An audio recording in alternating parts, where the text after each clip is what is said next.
going on, Blackman Lab, and all of our wonderful partners for this special edition of the Blackman Lab, the virtual Blackman Lab. Get out the vote. So here we go. We're looking forward. For those of you all, this is your first time joining us with Blackman Lab. I'm attorney Holley Davis, one of the co-founders of Blackman Lab. We're excited about having you.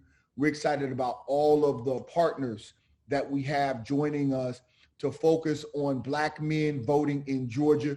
As you know, there's a huge election, January 5th, that will determine the direction of this country. And so we have on tonight and throughout the night, you'll hear from people who have been in the street, feet on the ground, just doing the work. And then you'll hear about all of these brothers who have been engaging. And so I want to introduce Brother Marty Monaghan, co-hosting tonight, the vice chair of Blackman Lab.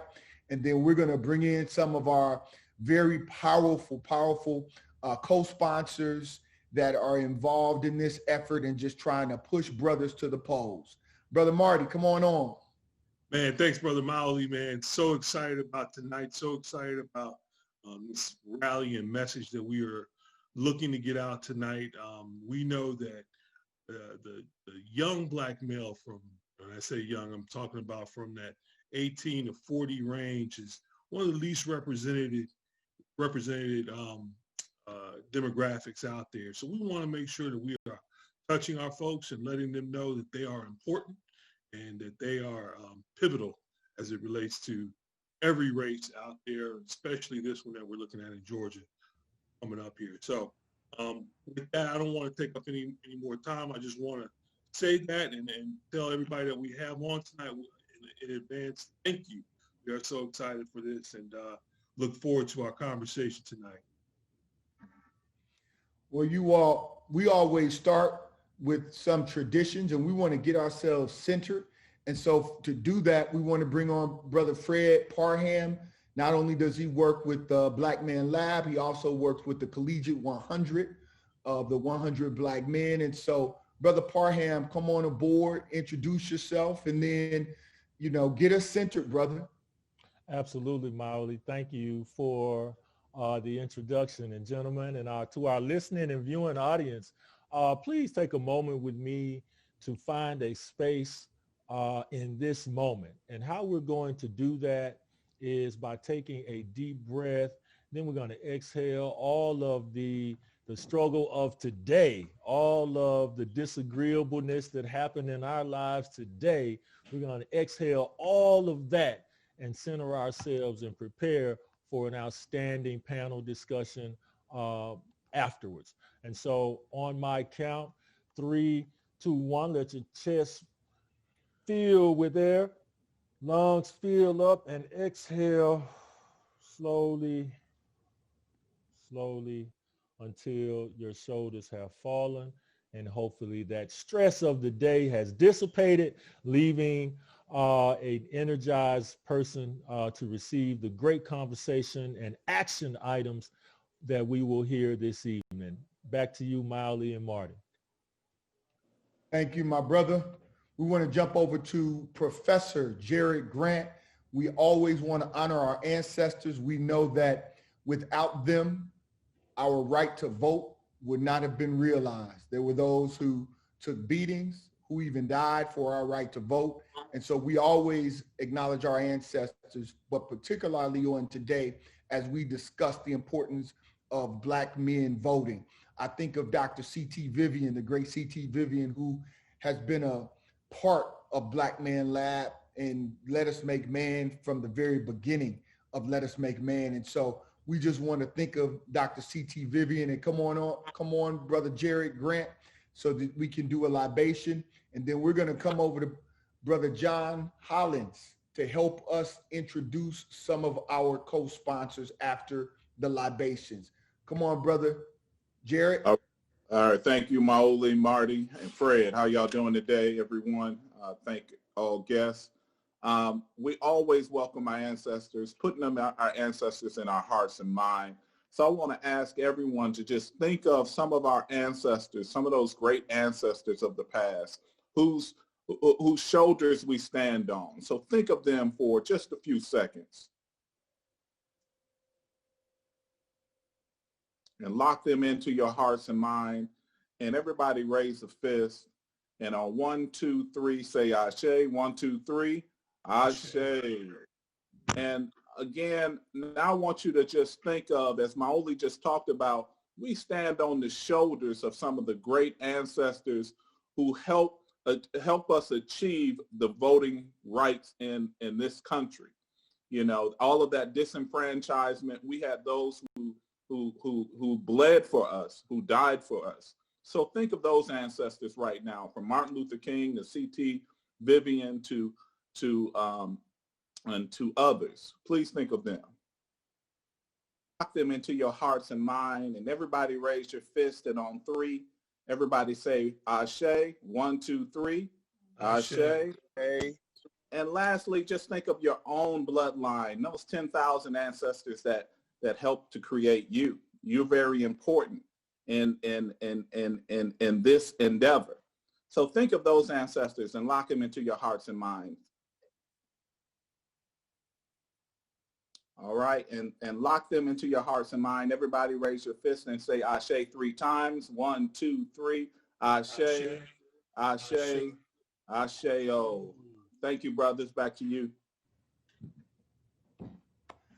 Well, brothers, this is a special night. We have some incredible co-sponsors. We have not only Let Us Make Man, Black Man Lab, we have the DeKalb 100, we have the current president, we have a past president, we have the collegiate, we have Black Male Voters Project, we have the New Georgia Project, Black Voters Matter. I mean, you name it. I do want to bring in Brother John Hollins to recognize a few of our other co-sponsors and for him to briefly speak on why this was so important for us to facilitate this evening and make this happen with all of these different organizations that are here. And it's great to see my Commissioner Larry Johnson on the line as well. So y'all be ready. We got some powerful folks, and we're going to come back to you in a moment, Marty. Good afternoon, gentlemen. John Hollins, past president of the 100 Black Men of DeKalb. Proud to be on the call. And as it regards to 100 and all the fabulous things that we're doing to try to, mobilize our community and also mobilize our members, we have our current president, Andre Dees, and I'm going to pass it to him. But before I pass it to him, I want you guys to know that my commissioner, Larry Johnson, is going to be on this call. He's not only the DeKalb County Commissioner, but for many of you who do know, he will be sworn in as the county commissioner, the president of all county commissioners across the country. That's a powerful position to be in. And tonight, I've charged him to help me get a better understanding as we speak to this panel on why young Black men should be as motivated to vote in their local elections as they are in the national elections, and why it's so important. And also, one of my mentees, and now running for senator, John Ossoff, has indicated that he's going to try to jump on between 6:45 and 6:55. Kamala Harris, our vice president-to-be, Kamala Harris was supposed to be with him at that time, but they pushed it back. So instead of him sending a video, he said he was going to try to jump on. So we're waiting on that. But as far as me, Moali Davis, as we always talk, you're in the trenches, and as a DeKalb County 100, we try to be in the lane of policy and procedure to make sure we mobilize, stabilize, and energize our young men to realize that we are here because somebody cared enough for us to share the importance of not just being successful financially, but being a successful Black man. And that's handing back to your own young men, not only in your household, but in your community, the strength that got you where you are. So without further ado, I wanted to at least introduce our president, Andre Dees, and allow him to speak on the wonderful things that he's doing with the chapter right now. Thank you, John, and thank you, Mawali, in regards to my fellow brother. It's an inside joke of my Magna 13 brother, those 13 guys that came through. But at the end of the day, my friend, Commissioner Larry Johnson, we're so proud to be a part of this process tonight. We have our Collegiate 100 from the DeKalb County chapter. I want to recognize and also our other brothers from the other 100 chapters that are involved tonight. I do appreciate you guys, but this is such an important forum, the Blackman Lab, that we continue to follow on a weekly basis, and we'll continue to support anything that's going on within this organization and beyond. So I appreciate every one of you guys in regards to your help. I don't want to take up any time because I think we got a lot of important business to talk about in regards to young black men voting. But understand is one of the things I tell my three boys is adversity builds character, and understand what adversity is. And as you go through things, it builds the character in your life. And ultimately, we're going through some trying times right now. We need every one of you to kind of get a real understanding of what it takes and what it does in the trenches that we go through. I think you think it's on a national level with the presidency, but it's on the local level all the way down here to the commissioner. So hopefully you get some good things out of it tonight. We'll continue to try to sponsor and help out with pushing the energy of this and most important forum, especially among young black men. So thank you again, my brother Mawali. I see my old friend Munson Steve from Rolling Out is going to jump in on this thing. I guess y'all going to keep it moving with that from my old Starbucks days. But we'll talk and go from there. Thank you. Brother Andre, thank you so much, man. We appreciate you and appreciate your time and dedication to the Blackman Lab. To piggyback off what you were just talking about, what we want to do is we're going to jump with some of our younger folks, because y'all are the people that we're talking to. Y'all are the ones that we want to influence to be a part of change, right? And having a voice as it relates to voting. I'm going to start with you, young brother Marcus. If you can give yourself an introduction and a little background about yourself. Thank you. Good evening, everybody. My name is Marcus. I'm part of the Collegiate 100 of DeKalb County. We started off at the Perimeter campus, started a chapter there a couple of years back. And from there, I graduated with a degree in business administration, associates in business administration. And from there, I was able to transfer to University of Alabama at Birmingham. So right now, I'm actually in Alabama right now. But yeah, so that's a little bit about me. Appreciate you, brother, and appreciate you pushing forward. How about you, young brother Andrew? Hello, my name is Andrew Lay. Good evening, everyone, and to all that's watching. I'm grateful to be a part of this. I'm part of the Collegiate 100 on the DeKalb chapter, which is located on the Georgia State campus on Perimeter side.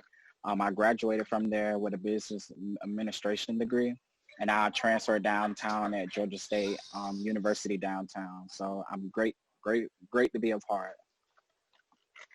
Thank you again, brother. I'm going to ask you two young fellas real quick. What's your take on voting? I want to know how has it affected you in terms of when did you start getting involved and what's your take?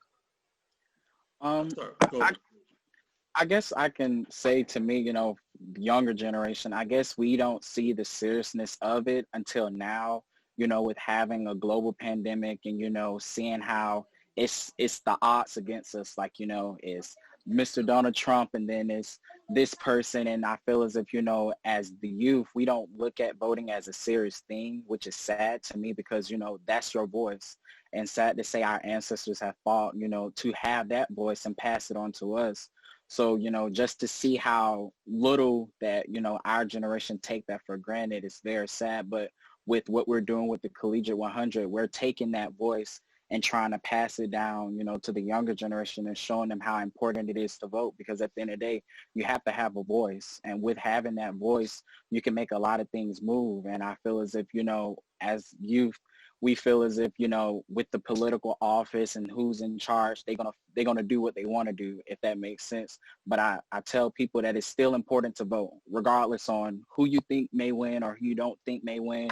You don't want to feel as if your voice is being taken. And I feel as if just letting everyone know that voting is having your voice and letting it be heard, because at the end of the day, your small vote can be that reason on why this person wins, because at the end of the day, it impacts everyone. Even if you don't vote, if you do vote, it's still going to have some type of impact. So, Thank you. That's great insight. Appreciate it. Real quick, Marcus, you have anything to add to that? Yes, I'm going to kind of piggyback, and I'm not going to take up too much time, but I think the importance of it is it went unnoticed for a while, but I think during this election, a lot of people started to understood. But my history of voting is, I had no choice. My grandmother, she's from Selma, Alabama. If any of you guys know about Selma, Alabama, it's probably one of the most richest cities for history of civil rights. So she actually took part in some of the marches with even Martin Luther King and things of that nature, multiple marches at that. And not her brothers and sisters, and all of my family. So the history to vote for me is, I don't want to say it's stronger, but it's enrooted in me to vote because I understand what the effect of it causes. And because of that, I had no choice. If I was to tell my grandma that I didn't vote, then she I don't want to say what she'd do, but the importance of it is astronomical. So I think awesome. A lot of younger people, yeah. I think a lot of that's awesome because you have it as a family legacy, and there's so many people that don't. But you having that is great, and being able to share that with your peers is awesome as well. Thank you so much for that. Molly, do you want to jump in real quick? Man, we have had some of the folks that are on right now are like literally on the ground. And when you talk about how Georgia was transformed, you cannot talk about that without mentioning my sister, Inse. Inse is the truth. She has been rock solid in this work for years. So before it got all popular and folks started jumping on the bandwagon, her sister Stacey Abrams had a vision and they executed the heck out of it together. And so I want to jump in here, our sister, because I know that this is all about Black men voting, but this sister has created space and done the work. And if we could just all give it up for our sister Inse. Inse, come on and introduce yourself and tell them about the work, because you're one of my sheroes. I appreciate that, Brother Molly. Good evening, fellas. How y'all doing? Awesome. Super pumped to be here. Super pumped to be even having this conversation in this moment. Real quick and say Ufot, CEO of the New Georgia Project. We are a nonpartisan civic engagement organization chaired by our good brother, Francys Johnson. I see you, who's also in the Zoom room. We're probably best known for having registered 500,000 young people and people of color to vote in all 159 of Georgia's counties. And so, yeah, I think that, Molly made me sound like a hipster, but we have been talking about Black power and Black voting power for quite some time. So I love, what you all are doing and what you've built with Blackman Lab. I think that when I think about the highest aspiration of the New Georgia Project is we want to be an organizing and a political home for Black folks, Black families, Black communities, and people of color. So Georgia is changing. I want everybody to know that what happened in November was not a fluke at all. We've been telling folks that this day was coming for quite some time. In fact, we thought that it would bear out and that 2018 would provide us another proof point. But the thing that hasn't changed is that in a swing state, in a battleground state, and that is what Georgia is now, elections are determined by one, who shows up, and two, whose votes get counted. And so when I talk about one, who shows up, that means Black men. I feel like there is a narrative that can sometimes cause division because, there has been a lot of rhetoric about Black women and Black women's political participation. It is a fact that Black women vote at higher rates than any other demographic in the country, higher than white men, et cetera. But the number, like the group that's right behind us, the group that holds us down, holds our families down, holds our communities down, are Black men. Number two. And so I think that that's super important that people know that. So Black voters are what is moving Georgia forward, is dragging the entire South forward. I think that it's important for people to know that 71% of white voters voted for President Trump, and he still lost Georgia. 71% of white Georgia voters voted for Trump, and he still lost. And what that means is that the path to victory in Georgia, the path to a higher minimum wage, the path to sending the first Black man United States Senator from the Deep South to the U.S. Senate, the path to passing the George Floyd Act, the path towards Medicare for all of that flows through Black voters in Georgia. And so I know that there's, vote or die, and like there's a lot of rhetoric. You've been getting a lot of text messages, probably phone calls about the power of the vote in this moment. And I don't know how all of those messages are landing with you all, but what I know is that what they're saying is absolutely true. That if we show up and vote in this runoff, and we are able to send a Black man and a millennial to the United States Senate to do the people's work, then we will have forever changed the course that this country is on. And like we did that. And so I'm super pumped about the energy, the excitement. I'm tired. Everybody's tired. We're living through a pandemic. We done lived through a summer of protests, and then people are asking us to come out to the polls again. And I know that we have a history of fighting through the hard, pushing through the hard, putting our communities on our back, and doing what needs to be done in order to protect ourselves, to save our lives, to build a better world. So I'm super proud to be in community with you all. I'm super proud to be doing this work under Francys Johnson's leadership. I'm super proud to be friends with Maoli. He calls me back. And yeah, I love that Georgia has taken front and center in this narrative. I love that it will be a former slave state, a former Confederacy state, a state of the Confederacy, that will move this country forward and again, drag our leaders to where they need to be to get the people's work done. Thank you, sis. Thank you so much. And you all, you may not be able to see what Marty and I can see, but the folks that are gathered here, I mean, we have Pastor Jamal, Bryant, we have Sister Hillary Holley, we've got Francys Johnson, we've got Q Parker from 112, we've got Commissioner Larry Johnson, we got Mondale Robinson from Black Male Voter Project. I mean, this is it, y'all. Craig King from Rap Plug. We got them all. But we want to bring on, because time is short, for one of our senatorial candidates, we want to bring on Brother John Ossoff. Come on, Brother Ossoff, and if you would share your importance of the Black male vote in this election and in all elections. Attorney Davis, I appreciate it. Good to see you. Thank you for all of your support. I was just scrolling through here. I just want to give some recognition to some folks that I've known for a long time, and some folks who have been extraordinarily supportive during this campaign. I see Imara is on. Imara, great to see you. Thanks for all that you've done. Commissioner Johnson, good to see you, sir.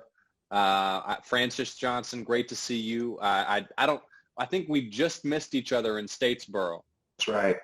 But we had a great event down there. There were so many young people, so many Georgia Southern students who came out. I think we had about 300, Francys. But thank you for all that you do as an advocate and as an attorney for civil rights and for the people. I have to give a special shout out to John Hollins. Y'all know John Hollins through his work in the community and through his work at the 100 Blackman. But what you may not know is that John Hollins was my high school baseball coach. So, Coach, great to see you, sir. And look, it's just an honor to be here. I wanted to make sure to drop by and give you some updates on the campaign, talk you through my sense of the stakes, why it's so important that we work together to ensure that young Black men are participating in our democracy so that they have the power and representation to demand and secure that which they deserve and need from their representatives in government. And a few things come to mind as I was preparing to log on to this event that I wanted to discuss with you. The first is that we're at this extraordinary moment in Georgia's history where, first of all, we're the most competitive battleground state in the country. I mean, if you told anyone that 15 years ago, it would have been met with a lot of skepticism. We're hosting 2 Senate races at one time, 2 Senate runoffs to determine Senate control.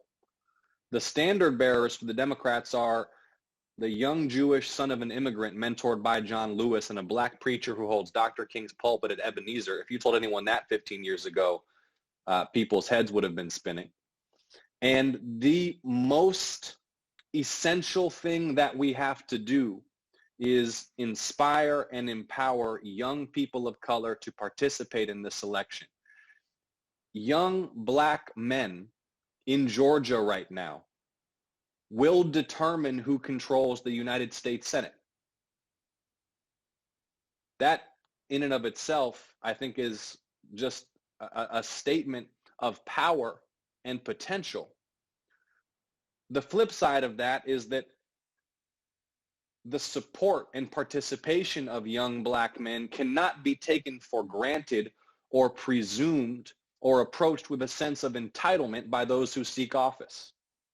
And that's why throughout this campaign, I have done my utmost, and I hope that you have felt it, to speak directly to the concerns of the Black community, and particularly young Black Georgians, in specific and tangible and material ways.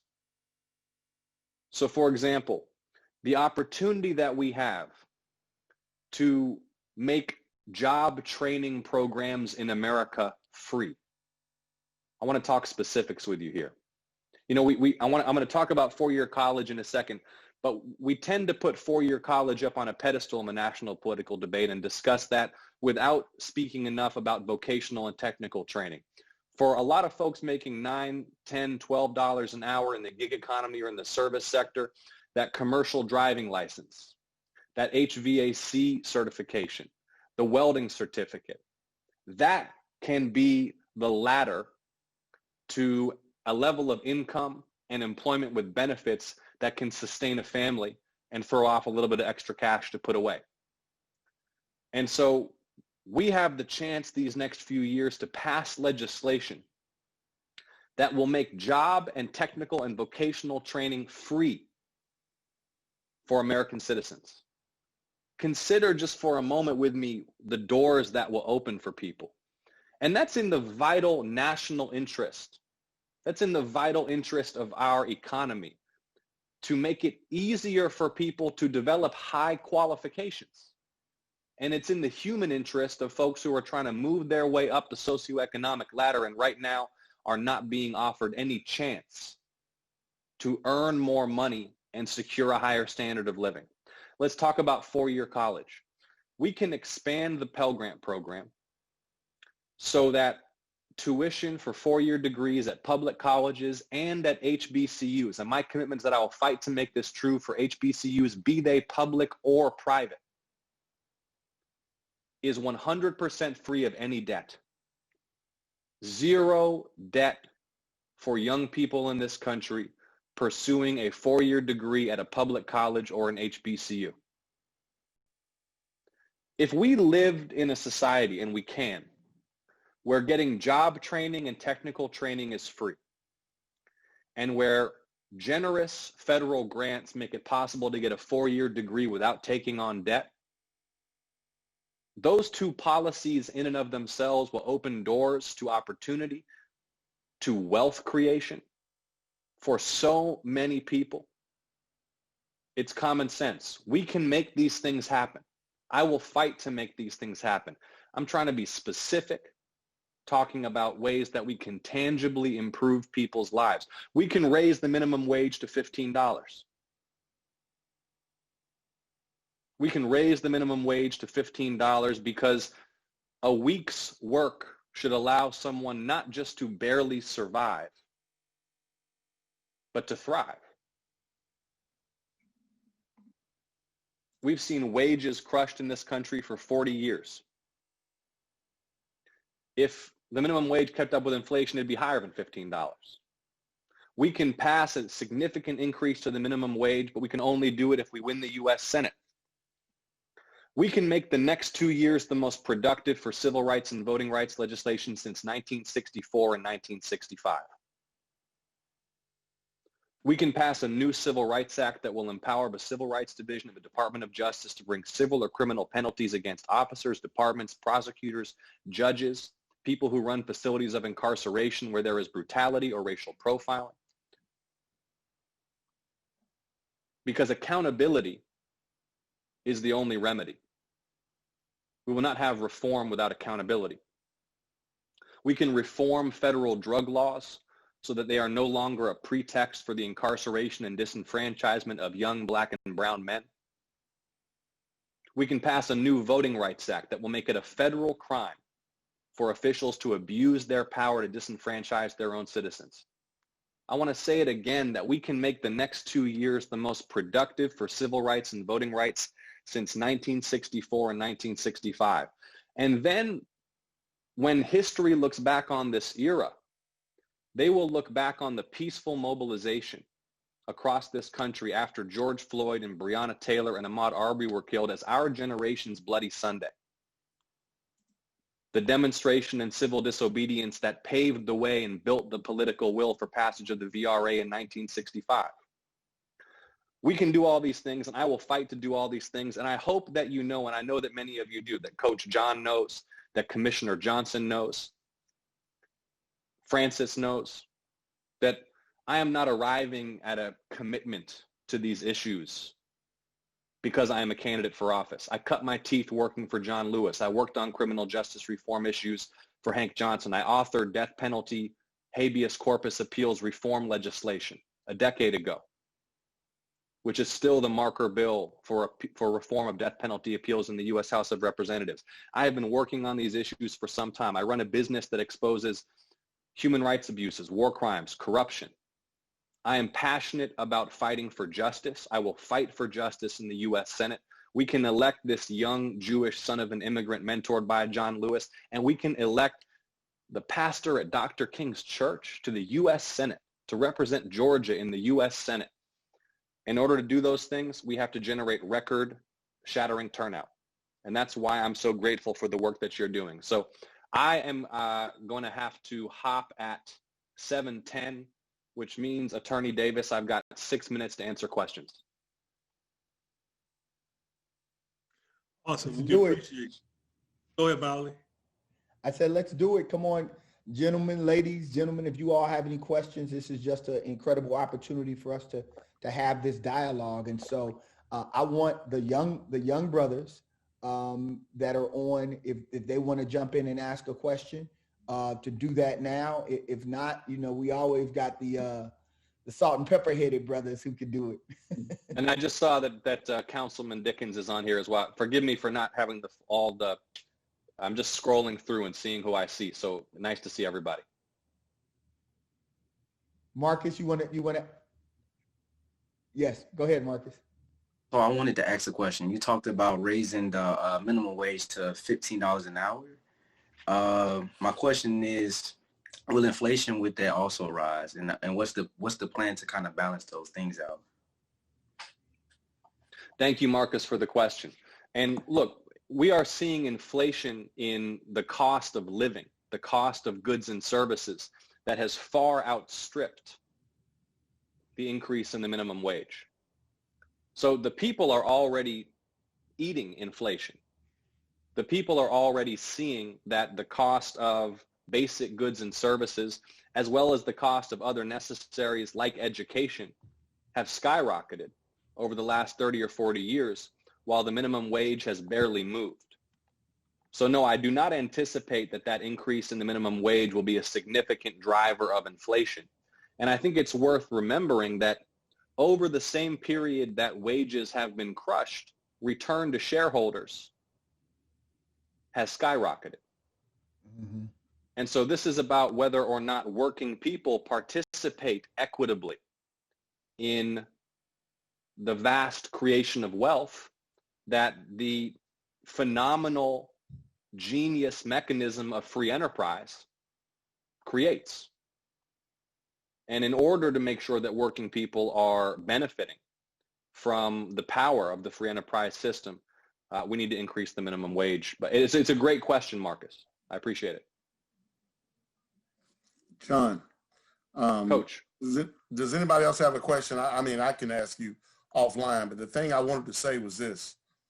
First of all, thank you for coming on at the last minute and sharing, because, you know, I appreciate it. I know me calling you at the last minute and your schedule is very tight, but I will say this to the listeners. I've known John since he was 14 years old, and he has been this conscious and socially aware, civil aware, ever since he was a kid. It was amazing. He didn't tell you, he actually quit my baseball team because as a talented second baseman, he decided that playing ultimate was a lot more fun. But he came to me to apologize and wanted to know how I felt about it, because that's how conscientious he was even as a kid. And I always told him to follow his heart. And I said, man, I'm going to miss you. I want you to stay, but I want you to follow your heart. And I'm saying that to let you guys know, this is not an act. This is the real deal.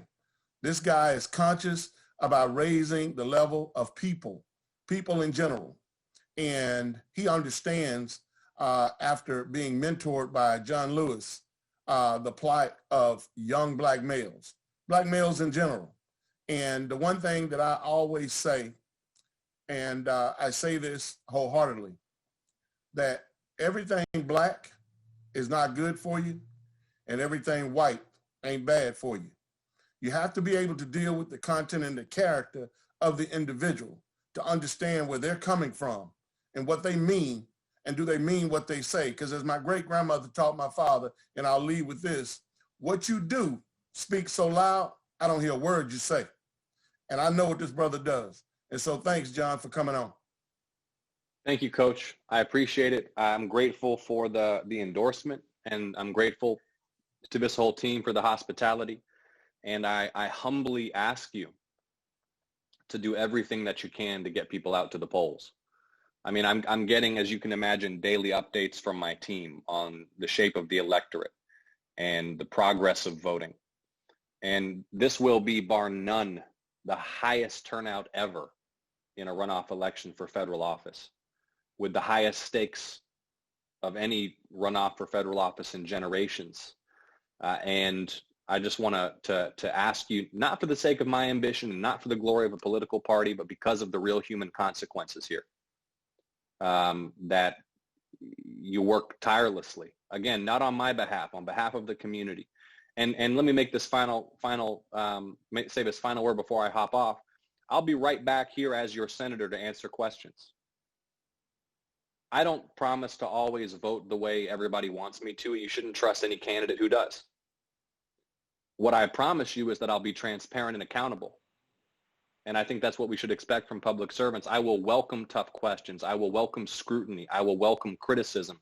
I will approach conversations with an open mind and an open heart and a willingness to change my views, because no one has perfect knowledge, and representation is a collaborative process. It's not an imposition of will. So I look forward to joining this same group in just a few weeks as your senator. And in the meantime, ask you to do everything in your power to make that real. We are speaking it into existence and working tirelessly to make it happen. Thank you for the opportunity. I appreciate you guys. Brother Ossoff, thank you so much, and we appreciate you on behalf of Blackman Lab and all the other organizations here. We truly appreciate you coming on, giving your insight, and being willing to make time in your schedule to speak to those that we were speaking to today, and that's the young black male voter. So thank you so much, and the best of everything to you, and we're going to hold you to coming back on the Blackman Lab. I'll be back. Thank you so much. Appreciate you. Thank you so much. All right. Bye, y'all. Take care. All right. We're going to move on, man, and keep the conversation going and keep this energy going, man. This is great tonight. We have a great panel of people on, and we want to make sure everybody has a voice tonight to speak to our audience. So with that, I'm going to bring Brother Commissioner Larry Johnson. Can you jump on and say a few words? Yes. How's everybody doing? Beautiful. Man, and Marty, this is Chi-Town's finest here, man. Commissioner Larry Johnson is from Chicago. U of I, Champaign, Illinois, baby. Come on now. All right. Homeboy. We like six tray all day. 6 tray. Boy, for real. Oh yeah. I was on the rough side, baby. So I want to say good evening to the Black Man Lab, to all of my special folks on here. I mean, it's just so many numerous folks to name. I just love all of y'all, man. We're in the middle of a pandemic. We're voting. It's the Christmas season. It's just a dynamic time. And I had a chance to, we helped about over 300 some families on Saturday. I do it every year for the last 22 years. I had the 100 Black men who came out, and we had a chance to help serve our single fathers, single mothers, folks in DFACs, to make sure that they have something for the holiday season. And as I left that place, I had to go over to an extended stay hotel. An extended stay hotel is no more than just a permanent, it's just a temporary place, but it's really a shelter. When I was over there, man, I saw families coming out. I had 2 churches there. One was doing HIV/AIDS testing. One was just giving out toys and information right off Candler Road on Ember Drive. And if you ever had a chance to go over there, it's just a whole different world. And so I went over there just to see what I can do to help out. I met a young man who had just lost his mama last week. They live in an extended stay hotel, about 8 of them in one place. Talking to that young man, we talked and we dialogue. I said, man, what can we do? You know, and I always bring books with me. I just don't bring gifts. I bring books, because education is power. And I heard the young man talking about it on here. You got education, and that's what happened to me.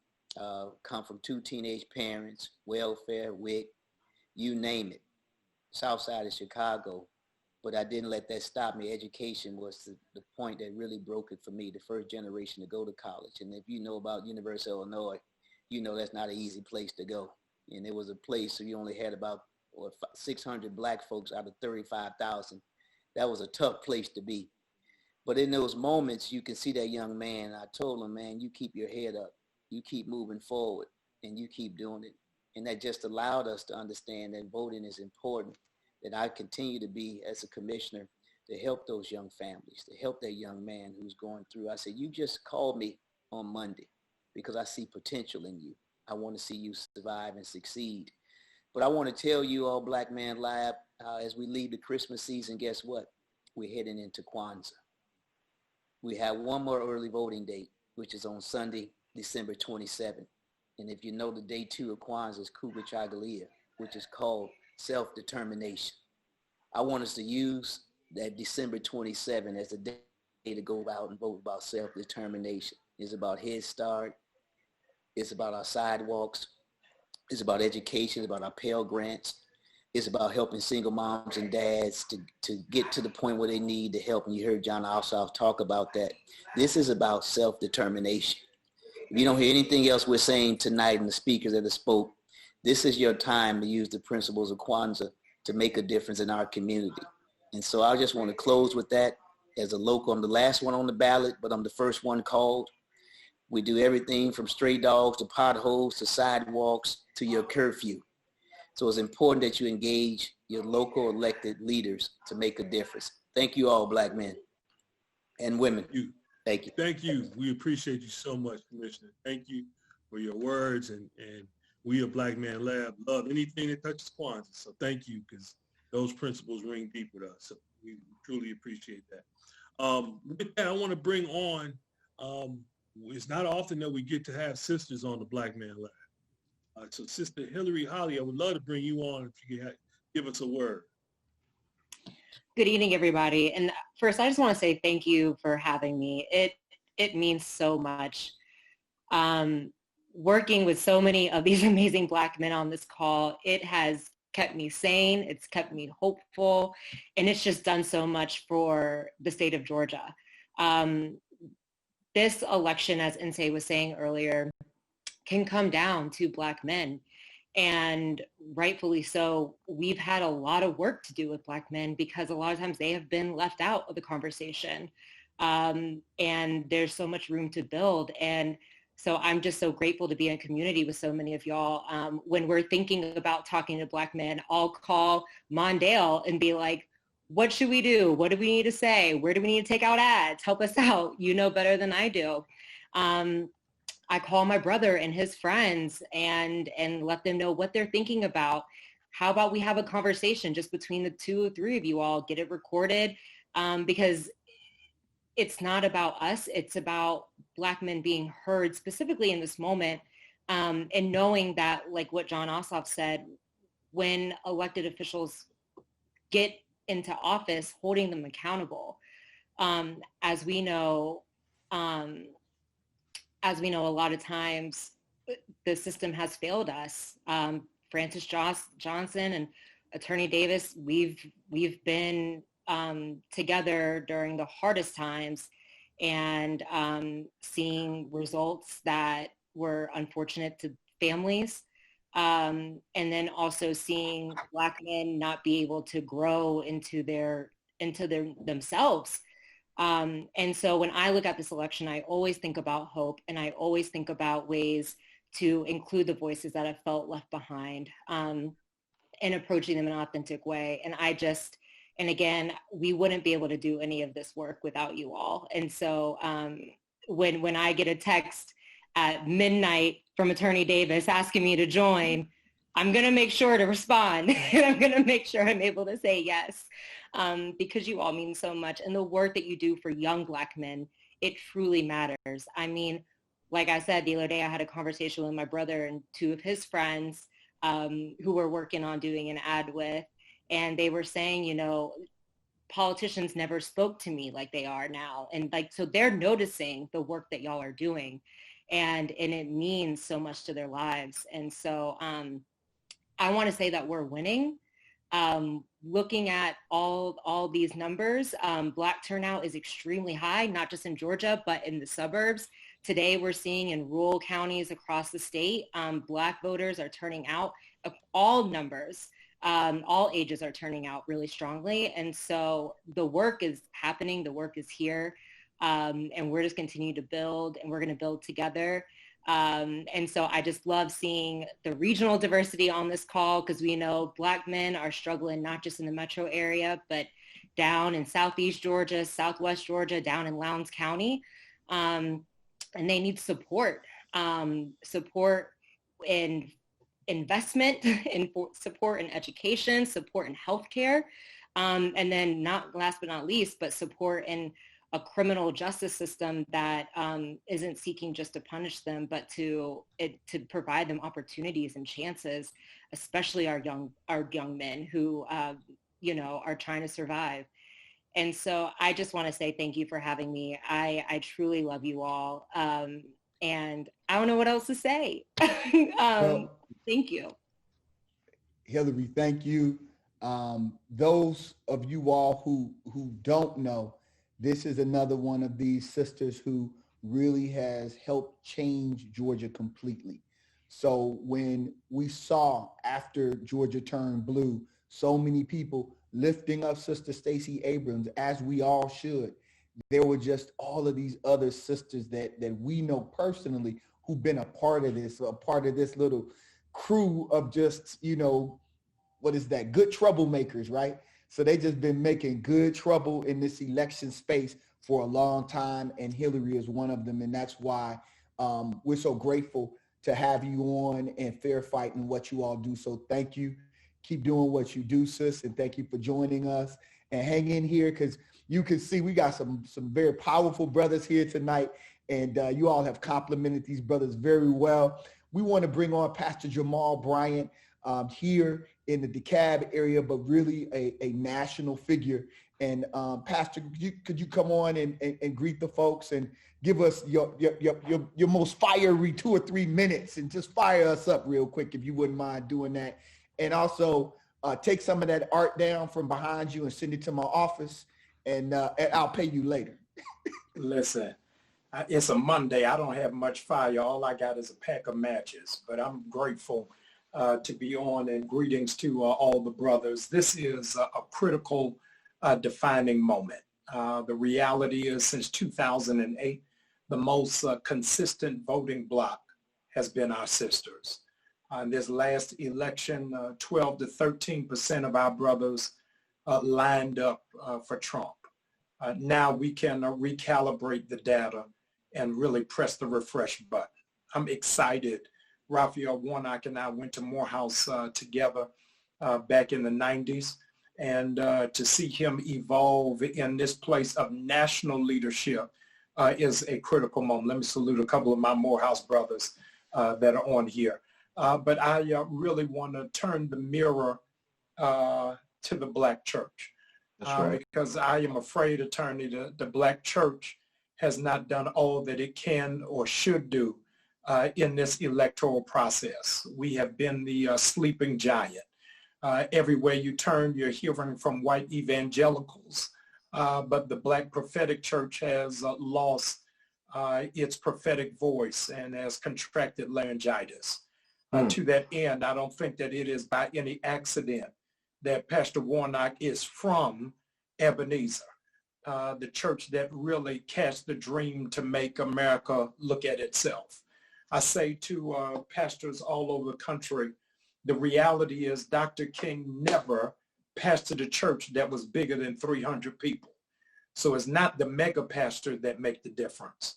It is the ones who are intentional and understand their focus and goal. And so most of you don't go to mega churches. I'm asking you to shake the trees and the bushes, hold those pastors and churches in accountability, and let's look beyond DeKalb and Fulton. But those of us that got cousins in them in the hinder part, we got to really get them out to vote. I feel confident about DeKalb County doing the right thing, but I don't want us to think we got it in the bag. Because we do not. It is not Ziploc, it's paper. And so we got to make sure that it does not fall on the ground, but that we push everybody to do exactly what is needed and what is necessary. This is going to be the moment where people are going to ask, what did you do? And here's the reality, Brother Munson. Whatever you are doing now is what you would have been doing if Dr. King was alive. This is really your consistency. So if you're doing nothing, then you would have been selling T-shirts on the other end of the Edmund Pettus Bridge. But for those of us who are willing to risk it all and realize not just the siege of power for the Senate, but the legacy for our unborn grandchildren rest in the pendulum. For the last couple of weeks, Congress was paid $130,000 to see whether our people were worth $600. And so if we're going to leave our bastion of power to people who don't think we're worth 600, then we can't even get on the page when it's time for us to really start talking about reparations, a livable wage, and raising the status quo. What we have seen from COVID is the pulling off of the sheets of Black America's pre-existing conditions.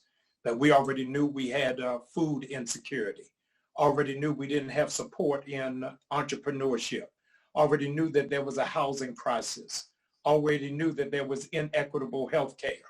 Now, all of those are on the fore. The majority of our vote is we are not voting for personalities. We're voting for principles, that we're shifting from protest to policy. And if we're not dealing with policy, then we're just having a parade. So I'm looking forward to a long line of brothers participating in this early voting and standing out on January 5th to make history happen. This will be the first time that a Black preacher goes to Senate since Reconstruction with Hiram Revels. And so for it to happen back again in Georgia is a statement to the nation because so many were deluded into believing that we were in a post-racial society because we elected Obama. But now that Trump is here, the sheets are off. The Klan is no longer wearing white robes. They're wearing blue suits. So let's get dressed, let's get ready, and let's go vote. You know what, brother? You said you weren't going to bring the fire. You just had matches. Well, you lied. As a pastor, you couldn't help yourself. We appreciate you, man. Thank you so much for those words. Glad to be a part. Gotta lift an offering right now. Right? Oh, yeah. Right. Listen. And Attorney, before I close for your next speaker, let me say to the gentleman, I'm glad to be a part of the newest class of 100 Black men. So thank you all for welcoming in and cashing my check. Joined by my law partner, Brother Robert Bozeman. Y'all in the same class over there in Atlanta. So yes, sir. Y'all kicking behind. Come on. I want to bring Brother Cliff Albright real quick, y'all, because Cliff, as you all may know, is on the tip. Like, he's one of these folks that are on the tip of the spear. They're on buses and vans and I don't know, trains and in cars, riding around doing what I have observed as this modern day freedom rider work, where they have to have security with them because when you see folk acting out in the election booth, just imagine what they're doing on the street when you're riding around with a big old Black Voters Matter bus. None but hate in certain communities. And I'm telling you, they're not just driving around Atlanta Metro. So brother Cliff, I know you have to jump off because you all are literally on the road. Hey, Yes, John Holland, before my brother Cliff jumps on, because Cliff and I go way back, I need to make one thing clear. Jamal is in the cab 100 Black men. Oh, just know that. Hey, my fault. Way to clear that up. But hey, coach, get me straight, coach. Appreciate it. That's dope. That's dope. My fault. I better make the next meeting. I'm sorry about that, y'all.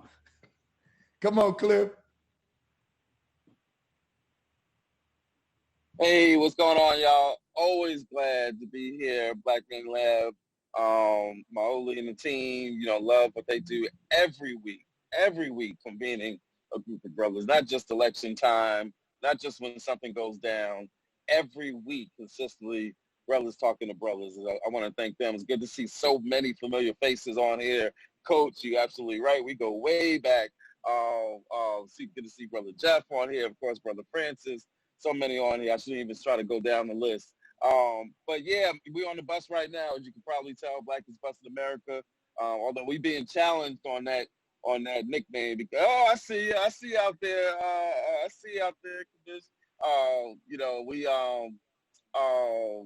We've been rolling around and we've been partnering up with the Black Church Rocks bus.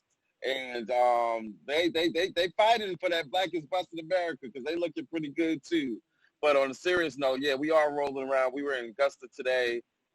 We were in Henry. We were in the metro area over the weekend, Rockdale, Henry. We're actually on our way. It's a coincidence. God is good because on our schedule, we were already planning to go from Augusta today to go to Brunswick tomorrow. Little did we know that in the midst of today that the Brunswick, Glenn County election board would call an emergency meeting because many of you are probably familiar with the fact that you got this Republican group that's going around trying to purge voters who we know are disproportionately going to be Black voters, right?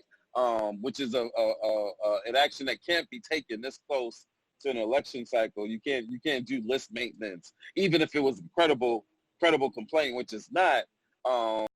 You can't do that this close to the election. They know that, right? But again, it's a part of all this fear mongering and false narrative around voter fraud and all these attempts to overturn an election that have been taking place coming from the top of the White House, and now it's obviously here in this state, although it's been in the state for a long time. So I'm saying all that to say that we're going to make a special visit over to that election board emergency meeting, so-called emergency meeting tomorrow, along with our local partners over there in Brunswick and Glenn County, because as some of you may know, a lot of the work that we do, most of the work that we do as Black Voters Matter would not be possible if not for the partnerships that we build at the local level with organizations, community-based groups that take a variety of forms. They could be neighborhood associations, NAACP chapters, church groups, the Divine Nine.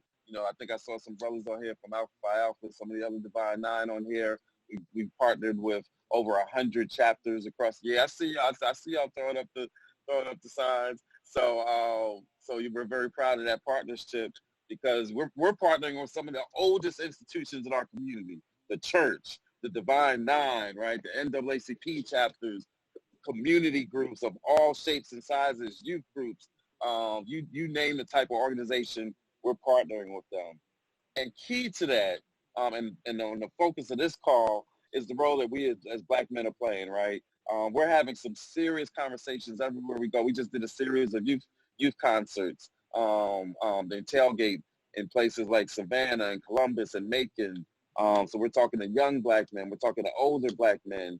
And at the end of the day, y'all, the issues, everybody we talk to, we hear some similar issues. Black men are very concerned with this issue of police violence. We're very concerned with this issue of economic development and the impact that COVID has had on us as workers, as well as business owners, right? Part of what we're doing right now, we're going around doing a series of food donation, holiday food donations and toy donations. And part of that is to deal with the needs in our community of food insecurity. But part of it is to deal with the needs because we are paying farmers to provide produce that we then give away in these communities. So we're at the same time supporting the community need, but we're also lifting up and supporting and investing in Black farmers that have been decimated by COVID, right? So Black men are very concerned with all these issues. And you can go up and down. There's other issues, of course, but we find that those are the two issues that tend to stick out the most. The issue of policing and the issue of economic development, jobs and entrepreneurship are the ones that we find a lot of Black men are deeply concerned with. We care about healthcare, definitely. We tend not to focus on that as much as sisters do, right? We all know on here how hard it is to get a Black man to go to the doctor. It's hard to get me to go to the doctor, right? And so that's usually not as passionate an issue for us as it might be for sisters, but it's an issue that we care about. So we have all these discussions. And at the end of the day, nobody can have these discussions with brothers more effectively than brothers. That's part of the lesson that we learn right here in this forum with everything that y'all do here, Brother Mauli. And that's all we're really trying to do is just, have those talks, encourage brothers, not just that they get involved, but then to encourage them to be an organizer, right? I talked to a brother the other day, a couple of weeks ago, and he was spitting all kinds of knowledge. And every couple of sentences, he'd be like, I'm not an expert at this. To the point where I had to tell him, why you keep saying that? You are an expert. You just as much of an activist as I am. And what he said to me, and I think somebody else on here said it, he said, I've been wanting to have these conversations for a long time, but there was never really anybody to listen or who I felt would listen. We got to make it be cool to listen to each other talking about these issues just as much as it is cool to talk about, the latest scores in the game or whatever else is going on. We got to feel that we got the space to talk to each other, because if we don't talk to each other, ain't nobody else going to talk to us in a way that's really effective. And that's part of, what we try to do and the work that we do is just let everybody know. And the last piece I'm going to say is, in having these conversations, part of what we got to let folks know is it's okay to not have all the answers. Part of the reason why folks don't get involved is sometimes, and I find especially for brothers, right, who sometimes we don't want to show that vulnerability. We don't want to show that we really not experts in this, that we don't really know all that is about these issues. Like, what's this about, balance of power in the Senate, and what's all this about stimulus checks and all this other stuff. We got to let folks know it's okay to not even know where the early vote locations are. You ain't got to be an expert in that, right? It's got to be okay that we can reveal that and have these discussions and work with one another in a way that empowers us. We want everybody we touch to turn into an organizer, and we want everybody we touch to believe that they've got that power where not only can they manifest their own vote, and they've got the ability to reach out and touch 5 other people and 10 other people, even if it's just by having a conversation, forwarding a text, sharing a Facebook post or whatever. But we have got to talk to each other. We got to empower each other to believe that we've got the power to be, tools of our own liberation, and that it's okay to not know everything that there is to know. That's part of what this process is all about. So I'll just leave it at that. Brother, you again, man, we love you. Be safe out there, brother. Thank you for what you're doing. Those of us who are doing what we do in the Atlanta metro area appreciate those who go out into areas that we know are not safe for Black folk in many, many ways. on a lot of different levels. So we appreciate y'all's courage. Cliff said something, you all, about creating space to hear these voices. And one of the brothers since I've been in Atlanta who has created space for voices has been Brother Munson Steve with Rolling Out. He has been consistent in opening up opportunities for our voices, our culture to be communicated one to another. And I know we have other folks that are gonna jump on, but it would almost be sacrilegious not to bring Brother Munson Steve, one of our real pioneers in the communication space, in the business space, in the space of empowering Black people and Black men in particular. Brother Steve, would you say a few words before we come over to Brother No, Dickens? I just want to thank you, Brother Davis. This is clearly a game changer for our community. But I wouldn't be here if it wasn't for Maynard Jackson. I wouldn't be here if it wasn't for Andy Young. I wouldn't be here if it wasn't for Hank Aaron and the other Black men that came before that we often don't say their names. So for me, it was just a tradition. I mean, Rolling Out's tradition is to open up, to recognize we have an expectation that we're working to increase for Black men around the country. And I think that what you're doing here, particularly in Atlanta, is to continue to have an expectation for us to have access, protection, justice under the law. And I think that you're doing a phenomenal job. So I'd like to thank all the brothers who are on the front line. It clearly is COVID. So we're fighting a whole conversation on where you can't even get close to a brother to have a conversation. You can't really get close to a brother. But we all have to marshal our support at this moment to be conscious, to encourage and invite brothers to really move forward in their movement as men, and collectively for us to be able to talk in a brotherly, emotional language that will move us forward to understand, to see the vision that many of the men that came before us. So love what you do, appreciate all that you are convicted to doing, and how you represent us and represent all the others. And peace to all the brothers on the platform. But I am just more proud of what you and your team continue to do to protect us, because that makes us feel safe. And brothers need to feel that there is somebody who is on their side.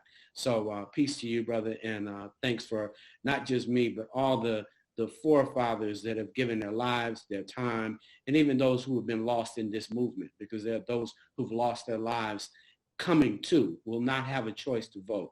And we could say their names, but we all know their names, and, you know, just justice for them. So thank you so much, brother. Thank you. We appreciate you so much, Brother Munson. Thank you for the words, and thank you for the work that you do in the community, and it's being somebody who's stable for us as a Black man in the community. So thank you so much. Thank you, man. I want to bring on Brother Andre Dickens. Brother, can you step in and give us a word or two? Hey, what's going on, fellas? Good to see all these brothers. So many of these guys are my friends and just part of my family, man. It's good to see all of you. Thank you for allowing me to be on here. Wally and the rest of you guys are the brothers that keep the candle lit for others to see it and inspire everybody. You inspire me. I mean, seriously, I get inspired by looking at so many of these brothers in here. I see my DeKalb County brothers, Commissioner Larry Johnson, and Lee May, and some of my friends, Jeff Street, and so many others. I start naming folks, you get in trouble. Mark and I went all the way back, Amara. So I'm wearing this shirt today. I'm wearing my shirt. Georgia is blue. My state is blue. You know, I'm born and raised in Atlanta, Georgia. And it took a lot of work to get this victory, y'all, to have Biden-Harris be elected. I grew up in Southwest Atlanta, and as much as we love to go out and vote in masses, many people for decades had never thought that Georgia would be in a position to go blue, to make these decisions. But when we got together, when all of us worked together, I mean, there's some special names, Stacey Abrams and so many others, but everybody had something to do with this victory. You had to tell somebody, I'm voting. You had to tell somebody, you get out there and vote. So many of us made sure that people did that. We got sick and tired of the BS, the lies, the racism, the corruption of Donald Trump, and those that support him, those that allow him to do that. So while I've been on fire about this and been involved with the Biden-Harris campaign and now with Warnock, and of course I know Ossoff for many, many years. And let's not forget Daniel Blackman.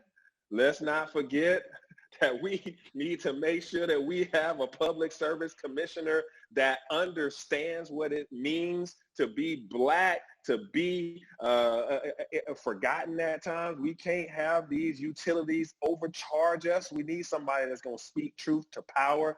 Because when you got more month at the end of your money, you start looking at your rent, you start looking at your utilities. Those are some of the first things that hit you. And so let's not forget that we got a public service commission. But the key thing that made me, of course, police excessive use of force is on the ballot.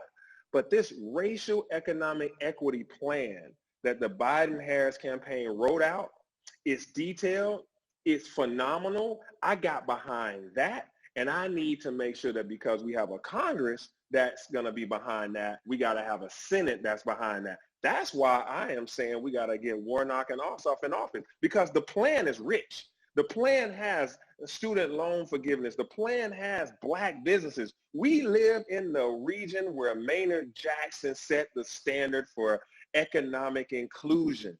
He set that standard. So in Atlanta, Georgia, I mean, as a city councilman, I'm the transportation chairman, so I have oversight over the world's busiest airport. And so we know what contracts are. We know how to make sure that we have Black businesses getting contracts. The rest of the country doesn't have that. They just don't have it the same way we do. Imagine all across the land making sure that contracts are going and consider that Black businesses are in consideration. Also, $15 minimum wage. We're at $7.25 in the nation and $5.15 in the state of Georgia. You hear me? It's $5.15 is the minimum wage in the state of Georgia. That's just a little bit over $10,000. I mean, it's a shame. So that's why we got to get this done. And in the city of Atlanta, we moved to $15 an hour for all of our employees. It made a tremendous difference in people's lives. I mean, I'm talking about when I put forth that bill to go to $15 an hour, people that work in Parks and Rec, work in the watershed department, they went from $12 to $15, and their managers had to go up to $16, $17, life-changing. We have affordable housing problems, and a lot of times we try to solve it with housing, and that's an important thing to do, but affordable means income. We got too much income inequality. Black folks we need to be treated fairly. We need to have all the opportunities there are. So that's why I'm fired up to vote and fired up. I'm the co-chair for the Divine Nine outreach for Warnock. So we had a big event, and we're going to have another one. 2 weeks ago, we had a big event, had about 800 people registered virtually to come on, had every member represented for all 9 organizations. So I want to make sure that if you guys are like me, I'm a newt. I see a whole bunch of, I see everybody holding up theirs. Listen, you know, the reason why the Divine Nine is so important in this because we have bodies that can make phone calls for phone banking. That's not me doing an alpha sign. That's me doing phone call. I know where I represent. But we got people that can make phone calls. So we need to make sure that, hey, guys, this last little push, keep running through the finish line like we did to get Trump out of here. Let's keep running through the finish line. Everybody making phone calls. Hey, elected officials, I'll tell you, I made a few phone calls the other day. It's good to be able to talk to your constituents and not have to talk to them about you. You talking to them about somebody else that you believe in, and they love it. So everybody, if we can, let's make phone calls on behalf of Daniel Blackman, Ossoff, and Warnock, and let's get this done. And then in a few weeks, let's call everybody back. And let's say, now that we got this done, let's have a meeting let's talk about what we've been talking about, but now we can go make some laws about it. So I implore you all to contact me and let's get the party going. And I applaud you. I respect you. I look up to each and every last one of you guys, and I'm in the fight with you. Thank you. Thank you. Thank you. Thank you, good Newt. That was for all you alphas out there. Brothers, we have with us Brother Daniel Blackman running across this state as well. So we want to bring this brother on. Thank you all for your patience. We got Q Parker from 112. We've got, just an incredible group of brothers gathered. So we ask you all to please just be patient. We want to bring Brother Blackman on because he has to run to another campaign event. He'd like, just so he can give us 3 or 4 minutes and explain what he's running on, what he's running about, and what the significance is of having a Black man get out the vote. Brother Blackman, can you come on? Let me unmute you. There we go. Can you see me? Yes, we can. We can see you. We can hear you, brother. Hey, man, this is a beautiful room, man. I'm looking. I see Lee May. I see Andre. I see Larry, man, Munson. Brothers, y'all look great, man. I want to first thank y'all. Amira, I see you too, man. Everybody, man, there's so much love in here. I'm obviously the Democratic nominee for the Public Service Commission. This is a long time coming. Those of you that know me know I've put in a lot of time and energy. Shout out to Clark Atlanta University. Shout out to all of y'all that have had a part in the role and where I am today. Let me share this with y'all, brothers. I'm going to be really clear. This is probably one of the most powerful, unheard positions in the state of Georgia. The Public Service Commission regulates tens of billions of dollars in utility projects. This commission is responsible for regulating Georgia Power, for regulating Comcast, for regulating AT&T. The power in this position is so immense. And the fact that in the United States, of the 469 public service commissioners in the U.S., 16 of them are people of color. And of that 16, 10 of the 16 are black women. This is an opportunity, number one. When elected, I will be the only Democrat, a black man, to be elected to statewide constitutional office in Georgia for the next 2 years. That means that we will have the senior most position in the state of Georgia, where a lot of our young men can identify and look and see someone that looks like them, see someone that understands that I can directly impact their pockets. Utility companies right now have put Georgians in a very precarious situation. Right now, Georgia is one of the leading states for the moratoriums being disconnected. What that means really quickly, 23 million Americans run the risk of eviction. 205 million Americans run the risk of utility disconnection. In Georgia, we have the 5th highest electric rates and the 8th highest overall utility rates. What that means is that on average, 5% of a person's income in the United States goes towards their utility bill. In Georgia, 18% of our income goes towards our utility bill. From brothers like Lee May and other folks that are in ministry, we understand that the number one and number two request from folks in ministry is rental or mortgage assistance, and then number two, utility assistance. On top of that, we're seeing this tremendously high burden on the expansion of wireless broadband. I have an affinity in my heart for this next thing I'm going to say to you, and I know my time is limited, but to Attorney Davis, I want y'all to understand, man, when I was appointed by former Chief Justice Sears to the Georgia Supreme Court on Marriage, Family, and Children, and I found out that 88% of Georgia's prison population reached the 3rd grade level, and then you understand the importance of the expansion of broadband. Broadband expansion Georgia is the difference between a young black man or a young black woman or a young brown or young man or woman succeeding in this state.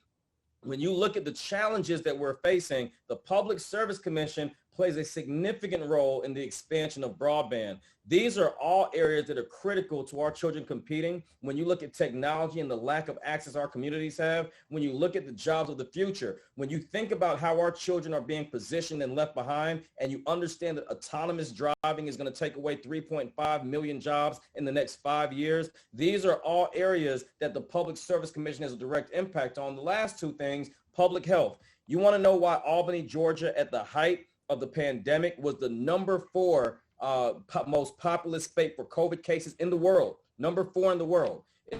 Pre-existing conditions amongst African Americans when it comes to our health, right? The air we breathe and the water we drink. When you look at African American communities, the NAACP released a report that said 68% of our communities are in a 30-mile proximity to a fossil fuel facility or such as a coal-fired plant or a landfill or waste site. That is unacceptable. Black men like those in Q, I see you, brother, on the call. Black men, our life expectancy significantly drops amongst our white male counterparts because the quality of life that we have or the lack thereof is challenging us. So I would be honored not only to be a representative of this community and of those on this call, but to serve as the first African-American ever elected to this position. David Burgess, our brother from DeKalb County, was appointed by Governor Roy Barnes, but I would be the first African-American ever elected to this position statewide. I don't take that for granted. And I will be not only one of the leading voices in Georgia, but in the entire United States. How many brothers do you know talking about climate change, public health, and utility regulation? So I'm excited to be a part of this conversation, but I'm more excited that some of the folks that helped me to get this far is on this call. So to Lee, to Amara, Andre, to so many of y'all that have had an impact, Francis Johnson, brother, thank you so much, man, to the brothers that helped to mold me into who I am with the help of Reverend Lowry, C.T. Vivian, and so many other brothers that built who you are now seeing talk. I am so privileged to be here. I'm from Columbus, Georgia, son of a United States Army Ranger, son of immigrants from Barbados. My grandfather served at the United Nations, and I'm paying it forward to serve this community, to serve our community, and to make us proud in the next 2 years until we can get that governor's mansion back. So thank you, brothers, so much for the time, and I look forward to just answering any questions or just being on here and listening for the remainder of the call.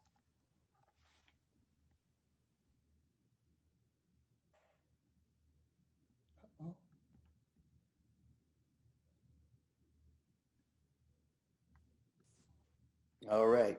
Give a shout out. Hey, man, one time for Daniel Blackman, man. Yeah, yes, sir. Come on. Yes, sir. We appreciate you, brother, and we appreciate the efforts that you're making and the impact that you are having on so many levels, especially just being a beacon for Black men. We need that. That's what Black Man Lab is all about. So we are extremely happy to have you on and appreciate you taking the time to be here. Is there anyone that had any comments or questions for Brother Blackman? Well, let me say this about that brother. Daniel Blackman is the truth. He's a family man. He got like 100 kids that he takes care of. Yeah, don't tell his business like that now. Good. Come on, Lee. Let me tell you. And so that's you need to know the integrity of people that, you know, that show up for public service. This man is a good father, man. I mean, you know, and you don't take that, I don't take that lightly. And he stands with great integrity. And he's a graduate of the greatest institution on this planet, the Clark Atlanta University. I just had to put that plug in right there. But I mean, he spoke for himself, but this position is so critical, you all, for environmental justice issues too. Where they put these plants, you know, you look at what happened in Flint, Michigan. That's an environmental justice issue, you know, and kind of the determination of where these plants will be in Georgia, to have a man that looks like us, that's concerned about the things that concern us, I think would be critical. So I'm excited, Dave. Real quick to Lee's point, we hear a lot about Flint, but we don't hear about areas like Juliet, Georgia, where coal ash contamination has totally compromised our waterways. In Savannah, we no longer have federal funding to test the drinking water in the Savannah River, even though the nuclear plants take about 80 million gallons of water a day out of the Savannah River site. And Francis, brother, I know you know this because you've been fighting around this state, but I'm going to share this with y'all. We have a nuclear project right now that's 5 years behind schedule, and it's $14.5 billion over budget. All right. This is something we're paying for. And not only are we paying for it, there are no minority contracting regulations, which means on a $30 billion project at just 10% minority participation, that's $3 billion of contracts. We got to change that narrative. And the way we want to do that, because I didn't mention this in my comments, is we want to create hubs called Institutes of Public Utilities on our HBCUs, Savannah State, Clark Atlanta, Morehouse, Spelman, and also Fort Valley State. We want to create hubs, energy hubs that can build a reflection of the workforce of the future. I'd be remiss if I said I want to be a representation of our community without activating our historically Black colleges and our technical colleges to end up transitioning that workforce with good paying jobs that can build our community. So trust and believe that when I get elected, we're going to work extremely hard to activate each of our campuses. And just to add to that, we just got Michael Reagan appointed. He's going to be Biden's pick for the environmental EPA, first Black man too. So you and Blackman, no pun intended. Go for it. I love it. Hey, we want to thank you, Brother Blackman. Thank you. I want to bring on a brother who is just, I don't know how he does it. He's running, moving all the time. I want to bring on Brother Imar. Brother Imar, I want you to come on and bring up some of our socially conscious brothers from the entertainment industry, and just let them know, one of them is one of my Let Us Make Man brothers. But Brother Imar, I don't know how you do what you do, brother, but we appreciate you. We love you. And we just want to hear from you. And then if you can make the introduction so that we can hear from the entertainment space. And then, of course, we've got to hear from Brother Jeff Street, Craig King. These brothers are in the entertainment space with young people, so to speak. Right on. Holley, first of all, it's good to be with so many brothers. And, I come from the journalism background. And it's interesting to me, not that it's about this, but I say, where are the cameras now to see brothers coming together to lift up and mobilize brothers? But that's okay, because it's not about all that, but it's just, it just was the epiphany that I had as I was watching these powerful brothers. And first of all, Daniel, Lee, you hit the nail on the head. It's important that, first of all, we don't just elect people that look like us, but as one of my great mentors said, that you need to elect your color and your kind. And oftentimes we forget about that integrity piece. People who show up and who say the same thing and act the same way in all communities, no matter where they're at. And Daniel has proven to be that person even prior to running for elected office. I mean, like Andre, like Lee, and like so many others who have been in the space of public service.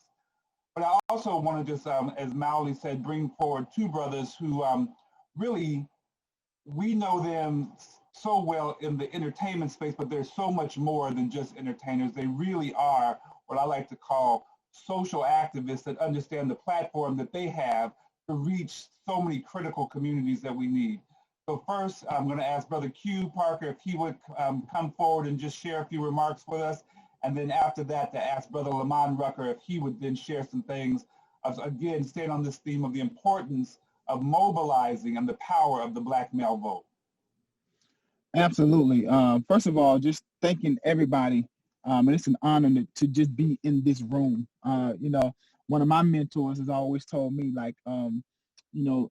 choose your circle wisely and make sure that you're not the alpha in the circle. Because when you're the alpha, you stop your learning. And so it's just absolutely amazing to be a part of this conversation with so many great men. As I listen, my mission is to get as much information as I can, educate myself, and lean on these brothers to give all of this knowledge. And then I take that back into my circle. I take that back into my industry, because we are the industry that has so much influence, massive influence. We can just say, hey, go left, and everybody is going left. We can say, hey, go get this new tennis shoe. This is the newest fashion trend, and then everybody's going to get it. We can come up with a new slang word that becomes, common dialogue in our communities. And so if we can do that, why can't we use the same voice that influences all of these people to do all of these other things to get out and be heard? And so that is my mission. That is what I am doing up until this election. I'm leaning on all of my peers, all of those that have all of these millions of followers, educating them. We're learning together, but also just leaning and pushing on them so that they use their voice and use their level of influence to get these young ones, these millennials, and even their friends to now be a part of what we have in front of us. As everybody has said, we're living in one of the most critical times, and what we do today is going to affect our children's children and children's children and generations going forward. And so we have to be heard. I think the male voice is one of the most powerful voices ever, and it's just time for us to really show up. I appreciate the women. They've always held us down for years. They've held us down and will continue to hold us down. But I'm just ready for us to really show up and show out. And we can do it. We can do it as long as we continue having these types of conversations.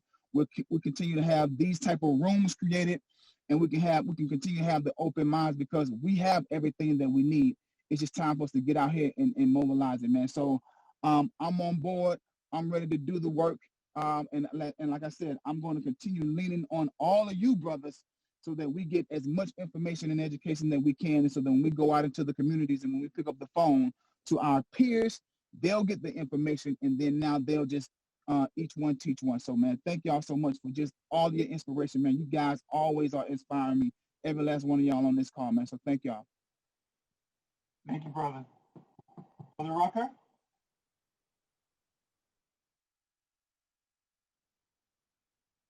Lamont? There we go. Yes, sir. So what's good, gentlemen? Thanks, Amar, for bridging this gap for the day, man. And all the other cats on here that I already know. My man Q, caught Andre for a second, Jamal, Brother Steve. I'm sure there's a few other cats in here that I know from my time and commitment here in the Atlanta community, or that I've at least met out here, you know, as we get our hands dirty and do this kind of work together. So, yeah, man, I'm just encouraged to be here, man. Thanks for allowing me to just pop in and say what's up. I'm just coming to share some love more than anything, and really just kind of, I think what's important is just encouragement. You know, to some degree, talking amongst ourselves is singing to the choir. We're the men that are already know better. We're the ones who already are out here doing, you know, doing the work. And I just want to encourage everybody to just continue to do the work, because this is often very thankless work. We're the men that, even Q and I, for example, that, or even those of you in public office or otherwise who are known to be, you know, those who do what you do. It's not about the attention, but we also know there's so many other men where, actually this is kind of to Amara's point, where are the cameras now? But the most important thing is for all of you, all of us, to continue to do this work, even when nobody's looking. It's absolutely imperative.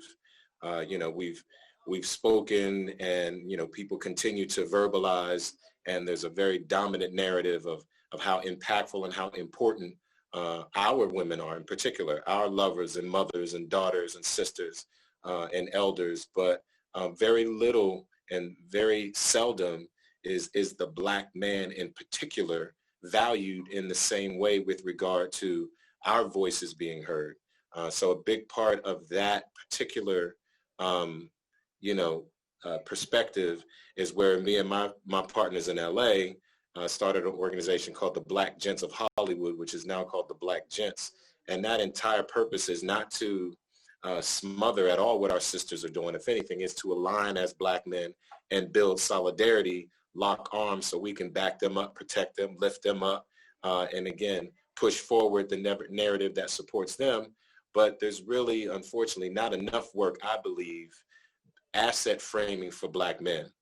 Many of us, again, have tripped and fell, but at least had the support, access to opportunity, or at least were astute enough to pick ourselves back up and get ourselves back on track. But we all know we're still not perfect.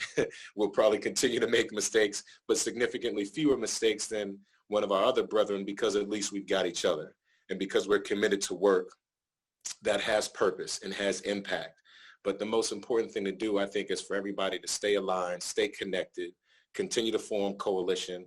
As I've done, like I say, with my other brothers in the industry forming the Black Gents, we really come to understand that really amplifying the Black male voice, understanding that we are an asset no matter where we are, no matter what we do.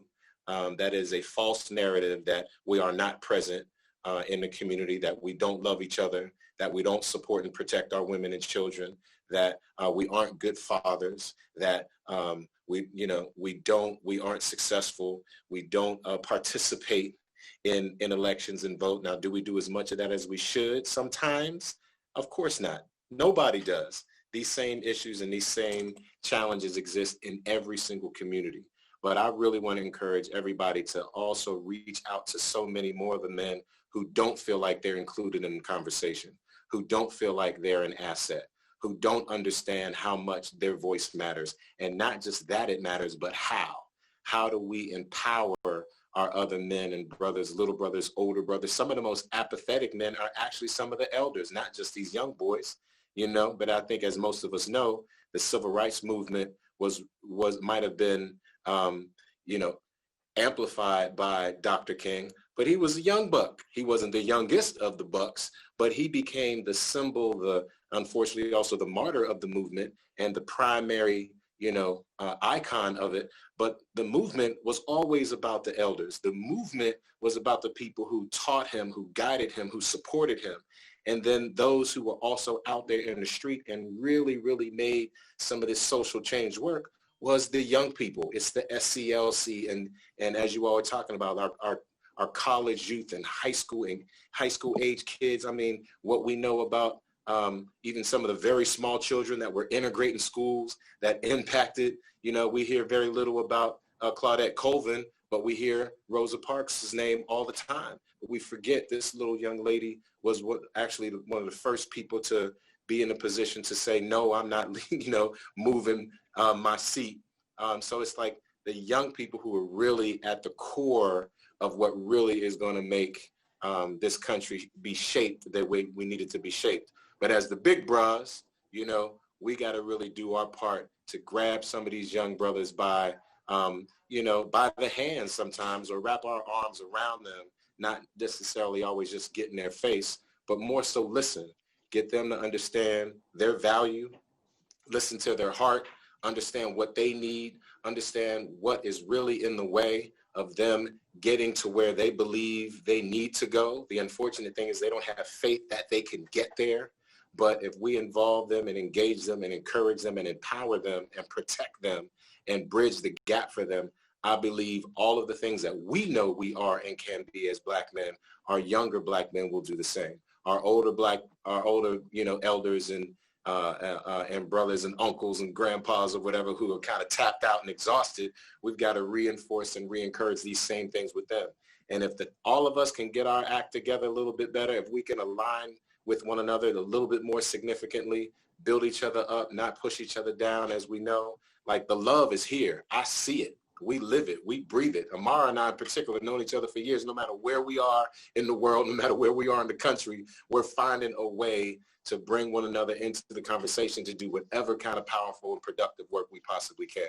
Now that he's over at, AIDS Healthcare Foundation, we've done countless things together just doing, and in particular it's helped because while I've been in production in Atlanta so much over the last 10, almost 15 years now on and off, I've been able to have my boots on the ground with you guys. But I just registered to vote in Georgia. Again, we established our corporate headquarters now for the Black Gents and registered the organization in the state of Georgia. So I want you all to know you will be seeing more of me. You will be hearing more from me. I want to get to know all of you significantly greater, how I can be an asset to you, learn more about what's happening so I'm not stepping on anybody's toes, and so that we're all working together to build the community the way we know it can be built. And if we got each other's backs, man, and we're here loving and supporting each other, ain't a damn thing we can't do. Black men have always been cornerstones of our community. We will continue to be. So any narrative that says otherwise, I want everybody to already agree that is bullshit, and then make sure we convince everybody else that is bullshit, and let's get to the real shit and build this brick by brick, refine, restore, and refine even, what that Black male image is. So I appreciate all of you for doing the work you've been doing in all the many ways that you've been doing it, man. And, continue to shine your light, continue to lift those heavy loads. And when it gets too heavy, make sure you reach out, man. Make sure you reach out so we can be there for each other. All right. So continue to get out the vote, continue to do all the powerful work y'all been doing, man. I'm glad I could pop in and just kind of shout y'all out, say a few words and say what's up. And, pleased to be in this conversation and part of this community with you now. So looking forward to the future. We appreciate you, brother. Thank you so much. And we're going to hold you to that since you're going to be in the Atlanta area. No doubt. That lab has a lot of work. I appreciate it. So thank you so much. Thank you for all those words. We're going to bring on brother State Rep Derek Johnson. Derek Jackson. D. Jackson. D. Jackson. I'm sorry. I'm looking at somebody else's name. How you doing, on, brother? Rep. Step in. What's up, brothers? The good thing about going at the end, everything has been said, Attorney Davis, my good friend. I mean, listen, I'm just happy that I'm not after the one and only Francys Johnson. I don't want to come behind that brother. At first, I thought y'all were going to have me come behind Ossoff. I'm like, man, I was on 2 or 3 different Zooms while Ossoff and Daniel Blackman. But listen, brothers, I'm just going to say this. We need to vote because our ancestors already paid the price, right? Our currency is voting. Now, I'm going to say it in a different way. When we vote, that's our currency, right? That's our currency is voting. And like it has already been said with Munson Steed and others, we're changing the narrative. They just don't want to believe the narrative that we're changing. I mean, every time I see, Attorney Davis and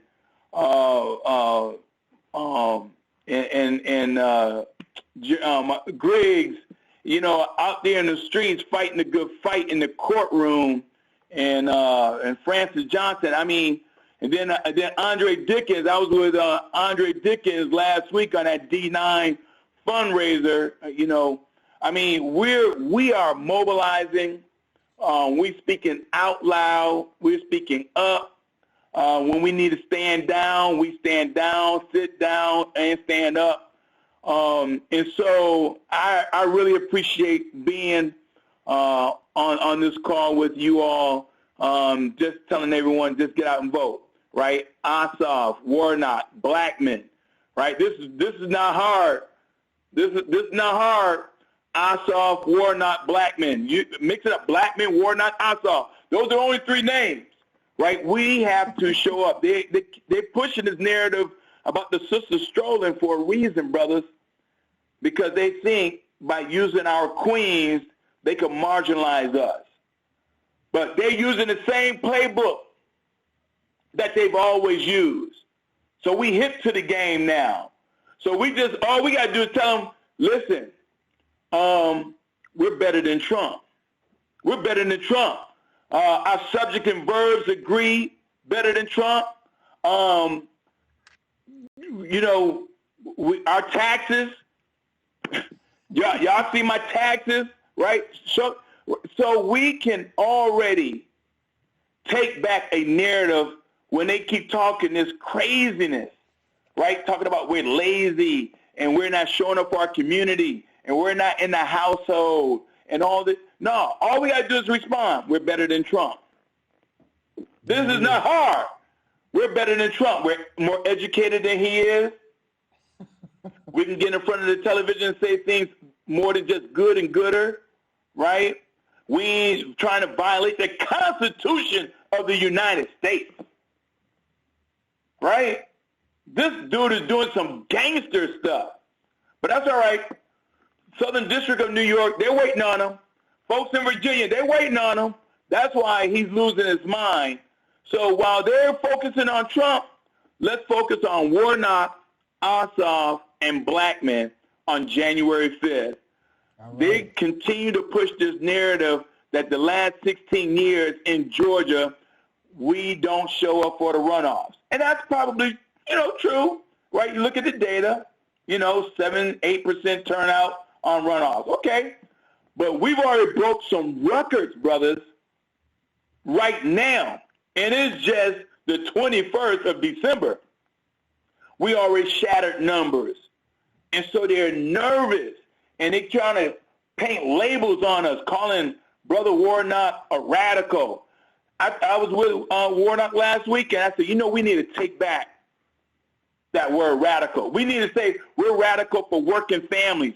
We're radical for criminal justice reform. We're radical for quality, affordable access to health care. We're radical for free college tuition. Yes. So if you want to use the word radical, you can substitute that with energy, enthusiasm, right? This is the same thing they try to say, we're angry black men. No, we're confident. We speak truth to power, right? So we just got to take it back and let them know that we're not going to take it no more. This playbook that they continue to play because they're not offering anything. I was with Ossoff on Saturday and said, Ossoff, tell me a time when somebody says you're going to interview on a certain day and they don't show up and they still get the job. Yeah. Right? It doesn't happen.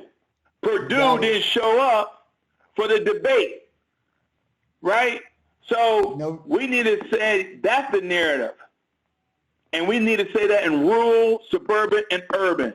So I always love being with you, brothers. And I see my friend Larry Johnson. It's been a few months since I've been over there on his side, Commissioner Johnson's side of town. But listen, I'm here. Our collective voice is strong. Nobody can take that away from us. Malcolm X said it best. And so, the only way they can ride our back is if we bent over. We're standing up. Yes, sir. We're standing up. Yes, sir. All right? Appreciate so I'm here, brothers. Thank you. Brothers, we want to do something because we have this beautiful collection of all of these different organizations. And we just want really quickly, and we want to hear from Brother Lee May further. We want to hear from Jeff Street, the Usher Youth Foundation and the work that Rush Street does. He's been doing this in different spaces, but it's just about consistent work. So Rush Street, would you share about why this is significant work for your organization? If you could just introduce to people why and what you're doing, and just very briefly talk about what we're going to do tomorrow in terms of this isn't just a one-off, but we're going to keep the work going. Absolutely. First of all, thanks for having me, Brother Davis. And greetings to everybody on the call, to those folks I know. Always a pleasure to see you again. For those I don't, it's great to meet you, albeit virtually. Again, I'm Jeff Street. I'm with Usher's New Look Foundation. I'm the Chief Operating Officer. And, one of brother that just preceded me said something that was profound, that so much has already been said.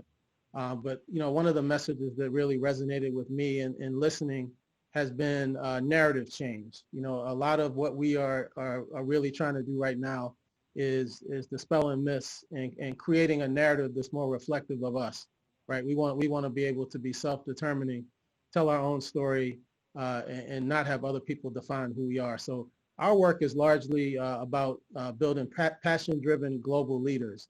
So we work with young people aged 14 through 24 in a number of different capacities. But as it relates to what we're talking about this evening, we embarked on a campaign called I Can't But You Can, primarily for our middle school and high school students, to show them that they have power in elections, even if they're not able to cast a ballot. So Brother Davis was gracious enough to share time with us. Brother Cliff also was a panelist too. But I think one of the things that we really have to help young people understand is that they have power. For so long, young people have been made to believe that they don't. There are lots of different myths out there about how young people behave and their capabilities, particularly young Black males, and we know that to be a farce. In fact, young voter turnout is actually up since 2016, but that's not something that you'll hear about. It's up 15%, which is something that's notable. So we need to tell those kinds of narratives to help young people feel more empowered, to make them feel more positive about what they have at their disposal and the futures that they can create. So what Brother Davis referenced a few moments ago is the concept of text banking. So I know each of you have been flooded with your inboxes and your phones have been flooded with text after text. You might have already voted. They're still asking you to vote. That's text banking. And I'm so proud that our young people have sent out almost 110,000 texts to voters across Georgia. I'm going to say that again. Nearly 110,000 texts through 3 text banking events. So the idea was to give young people that opportunity to leverage something that they're so good at, which is texting, right? Using technology. We put that to our advantage and had them, extend their impact on this election. So, it's beyond just talking to young people about what they should do, but it's giving them that space to actually do. One of the things we also wanted to lift up is, I think we all have ideas and we have all these perspectives, but too often we're not really listening enough to young people. we need to understand what it is that keeps them disconnected from this process, those that are not connected, and then have a conversation from there. I feel that that's a much more powerful way to connect with young people, to get their ear, build their trust, and then serve as guides on the side.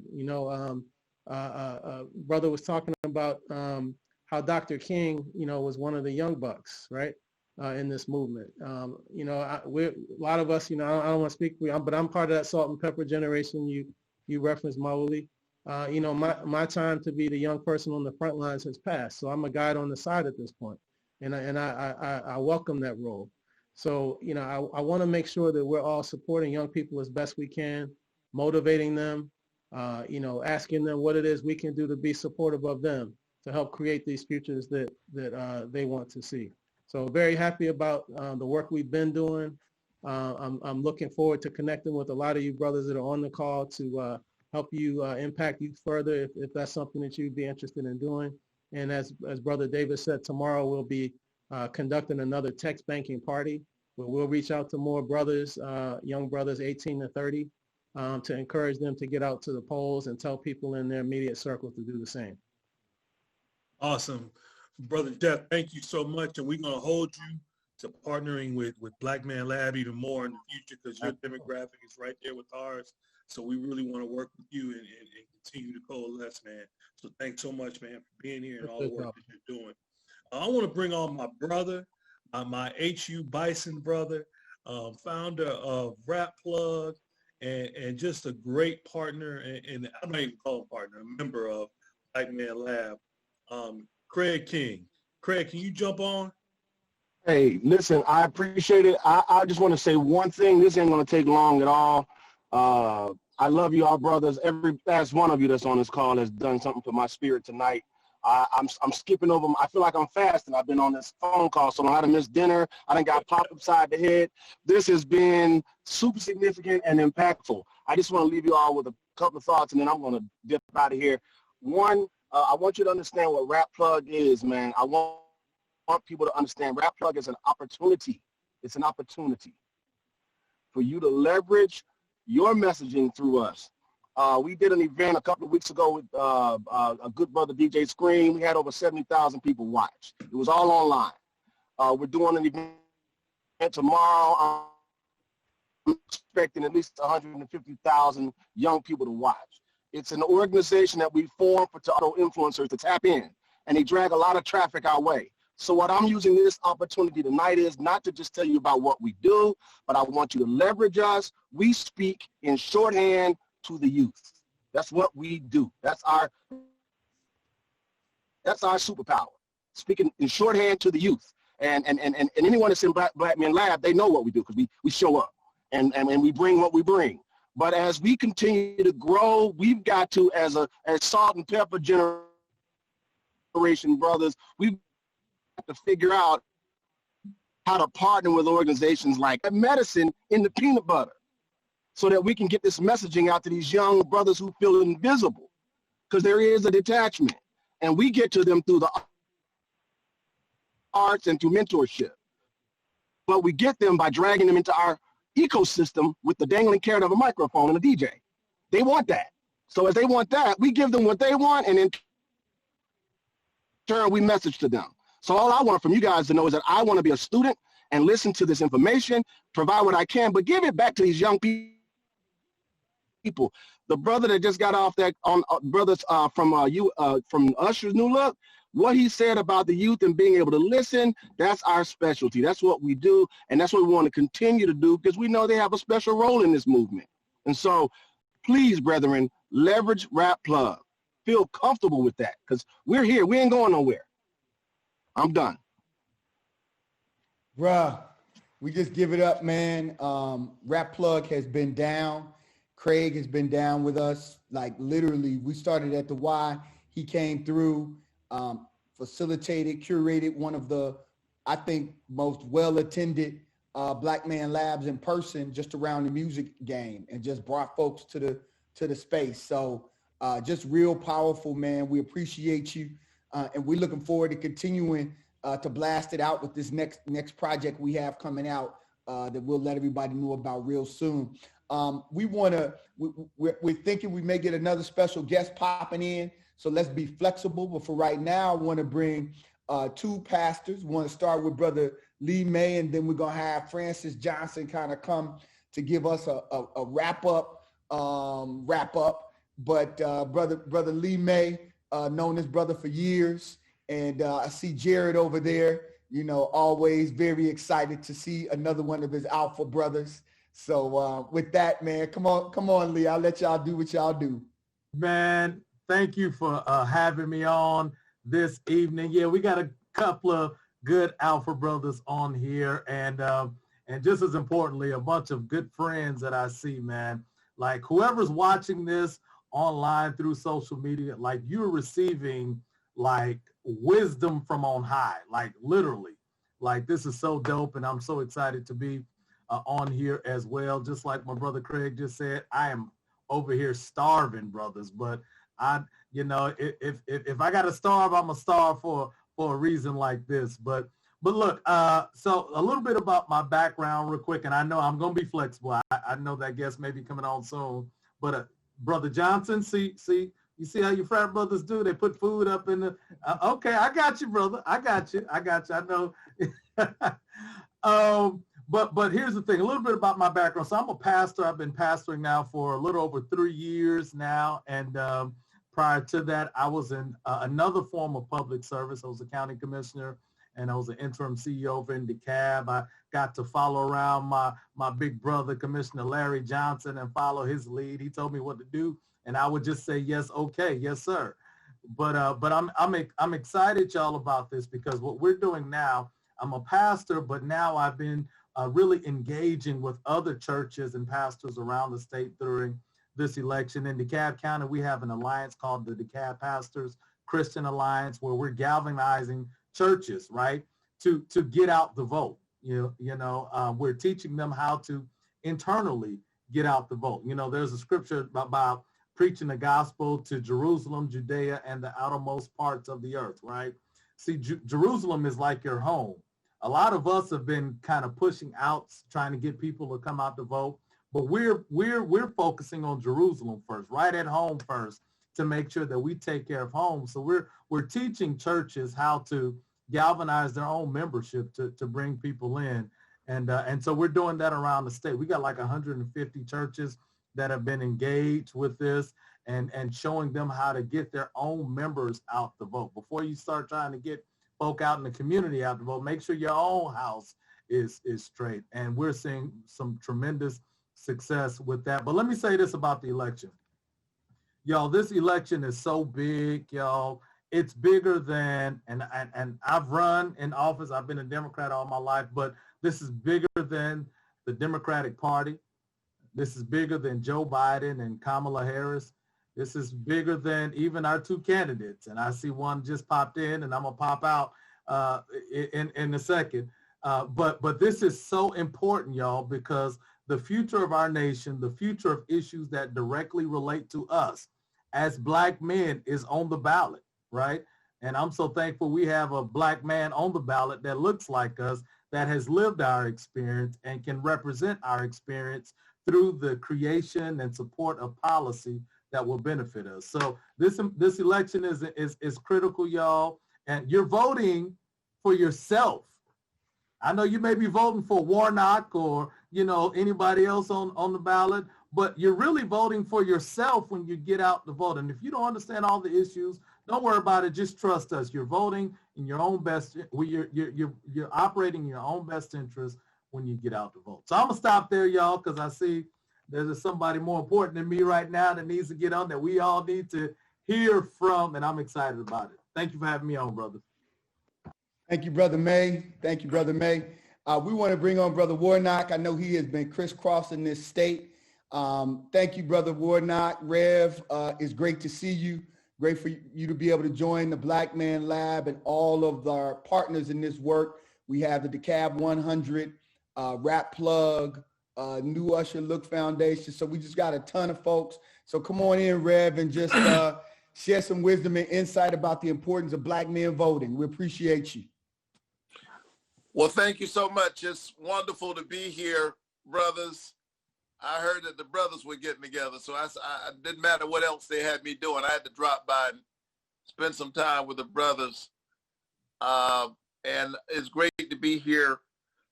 Thank you, Andre, Dickens, and others who pulled this thing together. I see my good friend Francys Johnson, Lee May. You know, humility. You know,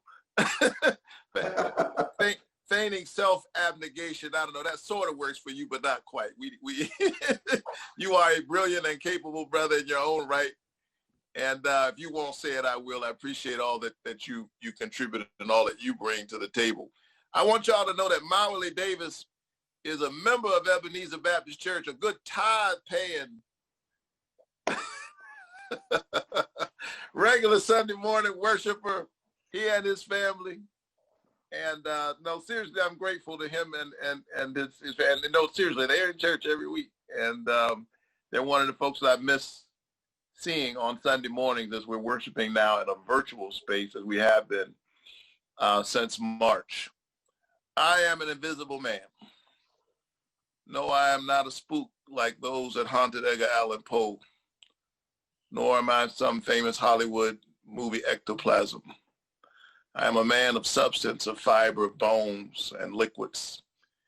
And I might even be said to possess a mind. I am invisible, you see, because the folks who see me refuse to see me.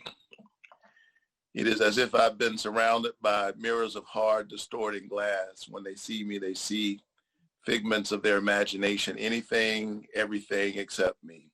You scream, you ache, with the hope that one day they might see you, and alas, it is seldom successful, said the novelist Ralph Ellison in his important work, Invisible Man.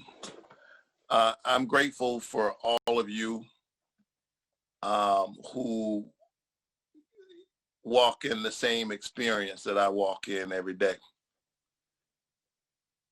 who know what it's like to assert one's personhood and one's manhood.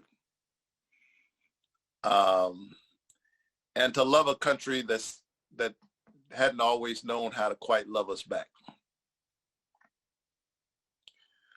Dr. King spent his last great crusade standing up for workers. And it's too often that workers, and so often that, you know, we've been at the front of that line. Workers are ignored. What they contribute is so much diminished and devalued, but God values workers. And if ever there is a time we are mindful of that, it ought to be at Advent. Because when the angels decided to announce that there was a big change in the atmosphere, that God was going to visit us in a different kind of way and lift us to a new level, the angels didn't go to Herod's palace to make the announcement, but working class shepherds of Shepherds Union 1199 doing their work on some abandoned and remote hillside came the word, fear not, for I bring you good tidings of great joy, which shall be to all the people. And so I hope that this campaign is good news for folk who are toiling and trying to make it, who are wrestling with the contradictions that we deal with even as we chase after our American ideal. And that's what my career has been about. It's been about standing up for ordinary people. Dr. King, who was co-pastor of Ebenezer Baptist Church, where I'm honored to preach and serve, and where I've been now for 15 years, spent his last days fighting for workers. Echo Cole and Robert Walker were literally crushed in the back of their truck, and their bodies gave fuel to a fledgling movement and drew a weary Martin King to Memphis. And out of that movement came those iconic signs that are etched in American history. We can see them carrying them. I am a man. one of the marks of being marginalized is that you have to have a sign. You have to organize a movement to declare about yourself what ought to be obvious. The stuff you shouldn't have to fight for, the recognition that ought to just come, you got to have a movement. I mean, what could be more sublime, more poetic, more powerful, and yet so profoundly searing, if you think about it, to the conscience? That someone would have to wear a sign that says, I am a man. And then, but that's the mark of marginalization. That's what marginalized people have to do. They have to say, I am a man. Sojourner Truth in the 19th century had to say, ain't I a woman? And in the wake of the challenges we face now, we say Black lives matter. I mean, I can't think of anything more, anything less presumptuous. I can't think of anything more basic to say about oneself, more humble, more modest than I matter. And still there's pushback. And still there's pushback. And so know that as I am in this campaign and in this movement, that it is attached to that movement. It is the assertion of our humanity and our personhood as part of the amazing American experiment to build a democratic republic where people are tied together not on the basis of race or ethnicity or national origin or even religion, but on the basis of a democratic idea, equal protection under the law, e pluribus unum, out of many one. And it has been our peculiar vocation, I think, in the world in some ways to push us closer to that. So I want you to know I take the spirit of that. That's what drives me to fight for health care, because I believe it's a human right. That's what drives me to fight for a livable wage, because my daddy was a hard-working man, Black man during the week, and a preacher on Sunday mornings. That's what drives me to fight for criminal justice reform, because I've seen up close its contradictions in my work as a pastor and in my own experience as the brother of a brother who spent 22 years in prison for a non-violent drug-related offense, first-time offense. And the only reason he's out right now, ironically and tragically, is because of COVID-19. Were it not there, were it not for this terrible death-dealing pandemic, my brother who was convicted, who admits that he made clearly moral lapses in judgment, mistake, he would still be sitting there, serving what was originally a life sentence in federal prison for a first-time offense, non-violent, drug-related, in which nobody died, no one got physically hurt, and guess what? Nobody even got high, because the feds controlled the whole thing. They created the crime scenario. Yeah, nobody even got high.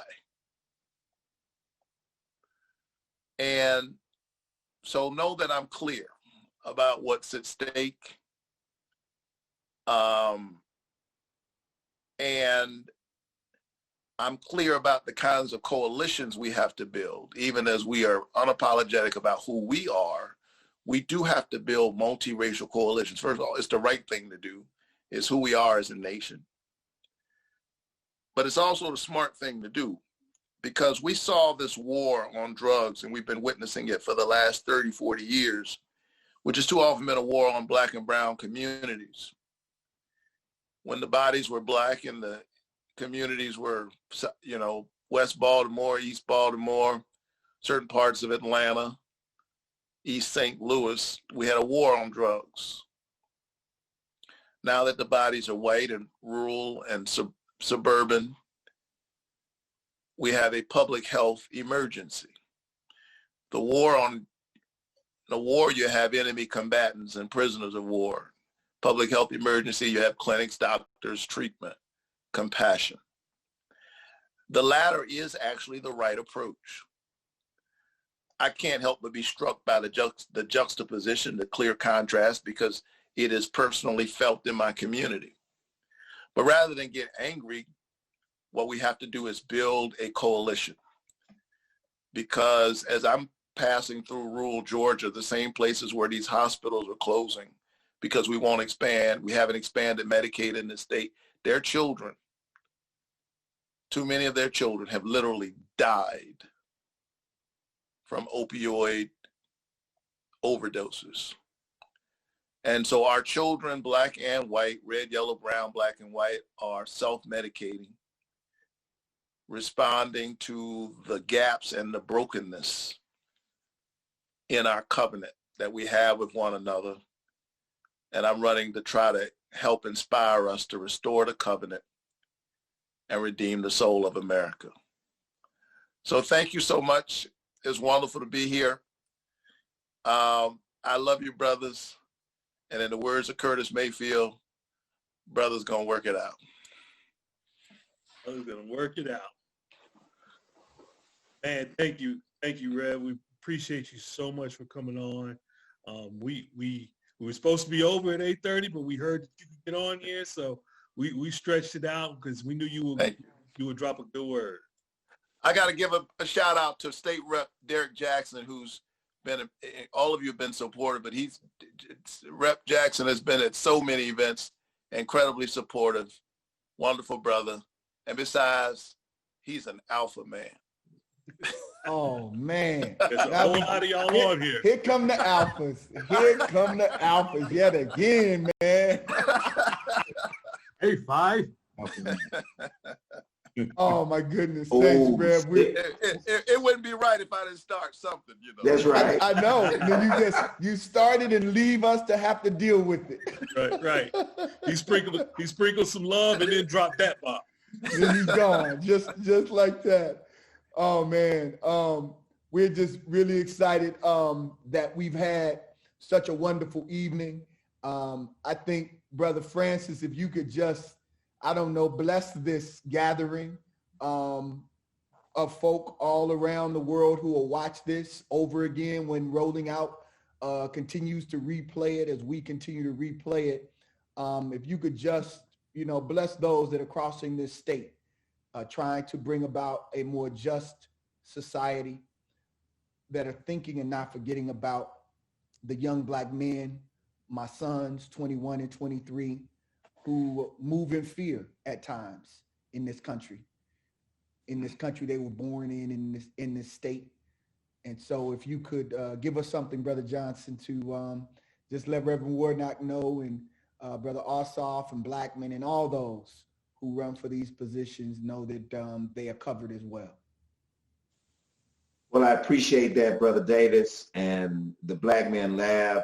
It has been good for us to be here together, and I'm grateful for that. The fact of the matter is, you say this often, Brother Davis, as we look back at previous iterations of the struggle, we were right then and we are right now. We're on the right side of this thing, and we just have to see it through to the end. And it will get darker. The attacks will become even more relentless and merciless and just outright bogus in the ridiculousness of the lies that they will spew about our brother Warnock and about John Ossoff and about Daniel Blackman. And it will get very dark before January 5th, just as it did in the Montgomery bus boycott. And we remember December 21st in our history is an important date because they said that was not possible either. And here we are 64 years to the day, December 21st, 1956, those buses were integrated and they rolled towards a different future than they had ever been before. And so the collective work of people can change history. It did in Montgomery 64 years ago. it will again in this state. Now, as we lean in on these last few days of this campaign, beyond just the nastiness, and I was told that Mitch McConnell is going to send $91 million more to Georgia to attack Warnock. And you know, Kelly Loeffler, Warnock has said it best, my brother. She lied on him and she lied on Jesus. We've got work to do because although 1 million Georgians have turned out already in early voting, we're still 8% behind the pace of voting in the general election. And I'd say that because I want you to know exactly where we are tonight. The numbers are in our favor. Our strategy of going across this state to rural areas and urban areas, to speaking to Black men as well as white men who've also seen politics fail their community, is paying dividends. But we cannot waste this moment. We cannot celebrate early. We have to make sure that we get off this call tonight. And if we haven't made the maximum contribution to Warnock's campaign, that we dig in. And I know you've raised a lot of money, more than any other Senate runoff in history, but you need it. I know you need it for the team, for Ossoff, for Blackman. Do that if we can. Secondly, we have to get off this phone and make sure that folks who have not put their vote in the bank do so before early voting concludes. Because the folks that are aligned against us stole us from Africa. You think they will not steal an election if they could? So let us do all we can to put as many votes in the ballot box ahead of time. And the third thing you can do is make sure that you shake the tree. We cannot leave a single brother on the sideline. We have to have everybody in this game and push it over the finish line. And I believe on January 5th, we will know what impossible looks like again. Folks always have told us, the invisible men on this call, what impossible is. We'll show them what impossible looks like when we send Raphael Warnock, our brother, our comrade, our friend, to the United States Senate to help redeem the soul of this country. And we send John Ossoff there to take control of the United States Senate and give Joe Biden and Vice President Kamala Harris a mandate to move this country forward. And so if we do this, I know that we can do this. It will all depend on what we do when we get off this call tonight. Brothers, we close by linking arms. If you could, take yourself off of mute and let us link arms. This is our tradition in Blackman Lab. And when we're in person, and I know that it will be a welcome day when we can go back to the Andrew and Walter Young YMCA and be in person, and we link arms and we repeat this mantra that was given to us by Injiri Alghani, a Queen Mother who just stood with us. And it's very simple. I am a link in this chain. I am a link in this chain. And it won't break here. And it won't break here. I am a link in this chain. I am a link in this chain. And it won't break here. And it will not break here. We are links in this chain. We are links in this chain. And we won't break here. And we won't break here. I say. Thank you all so much. Blessings, brother. So much for joining the Blackman Lab. Thank you all for your work that you're doing in the community. We will continue to push, and we're going to get where we need to be, folks, as Black men. That's for damn sure. So thank you again, and we're going to charge y'all with, we can be back in person together. We want everybody to be in the Blackman Lab space. So thank y'all so much. Blackman can. Yes, Absolutely. sir. Right. Thank you, brothers. All right, take care, brothers. Grant, brothers. Peace.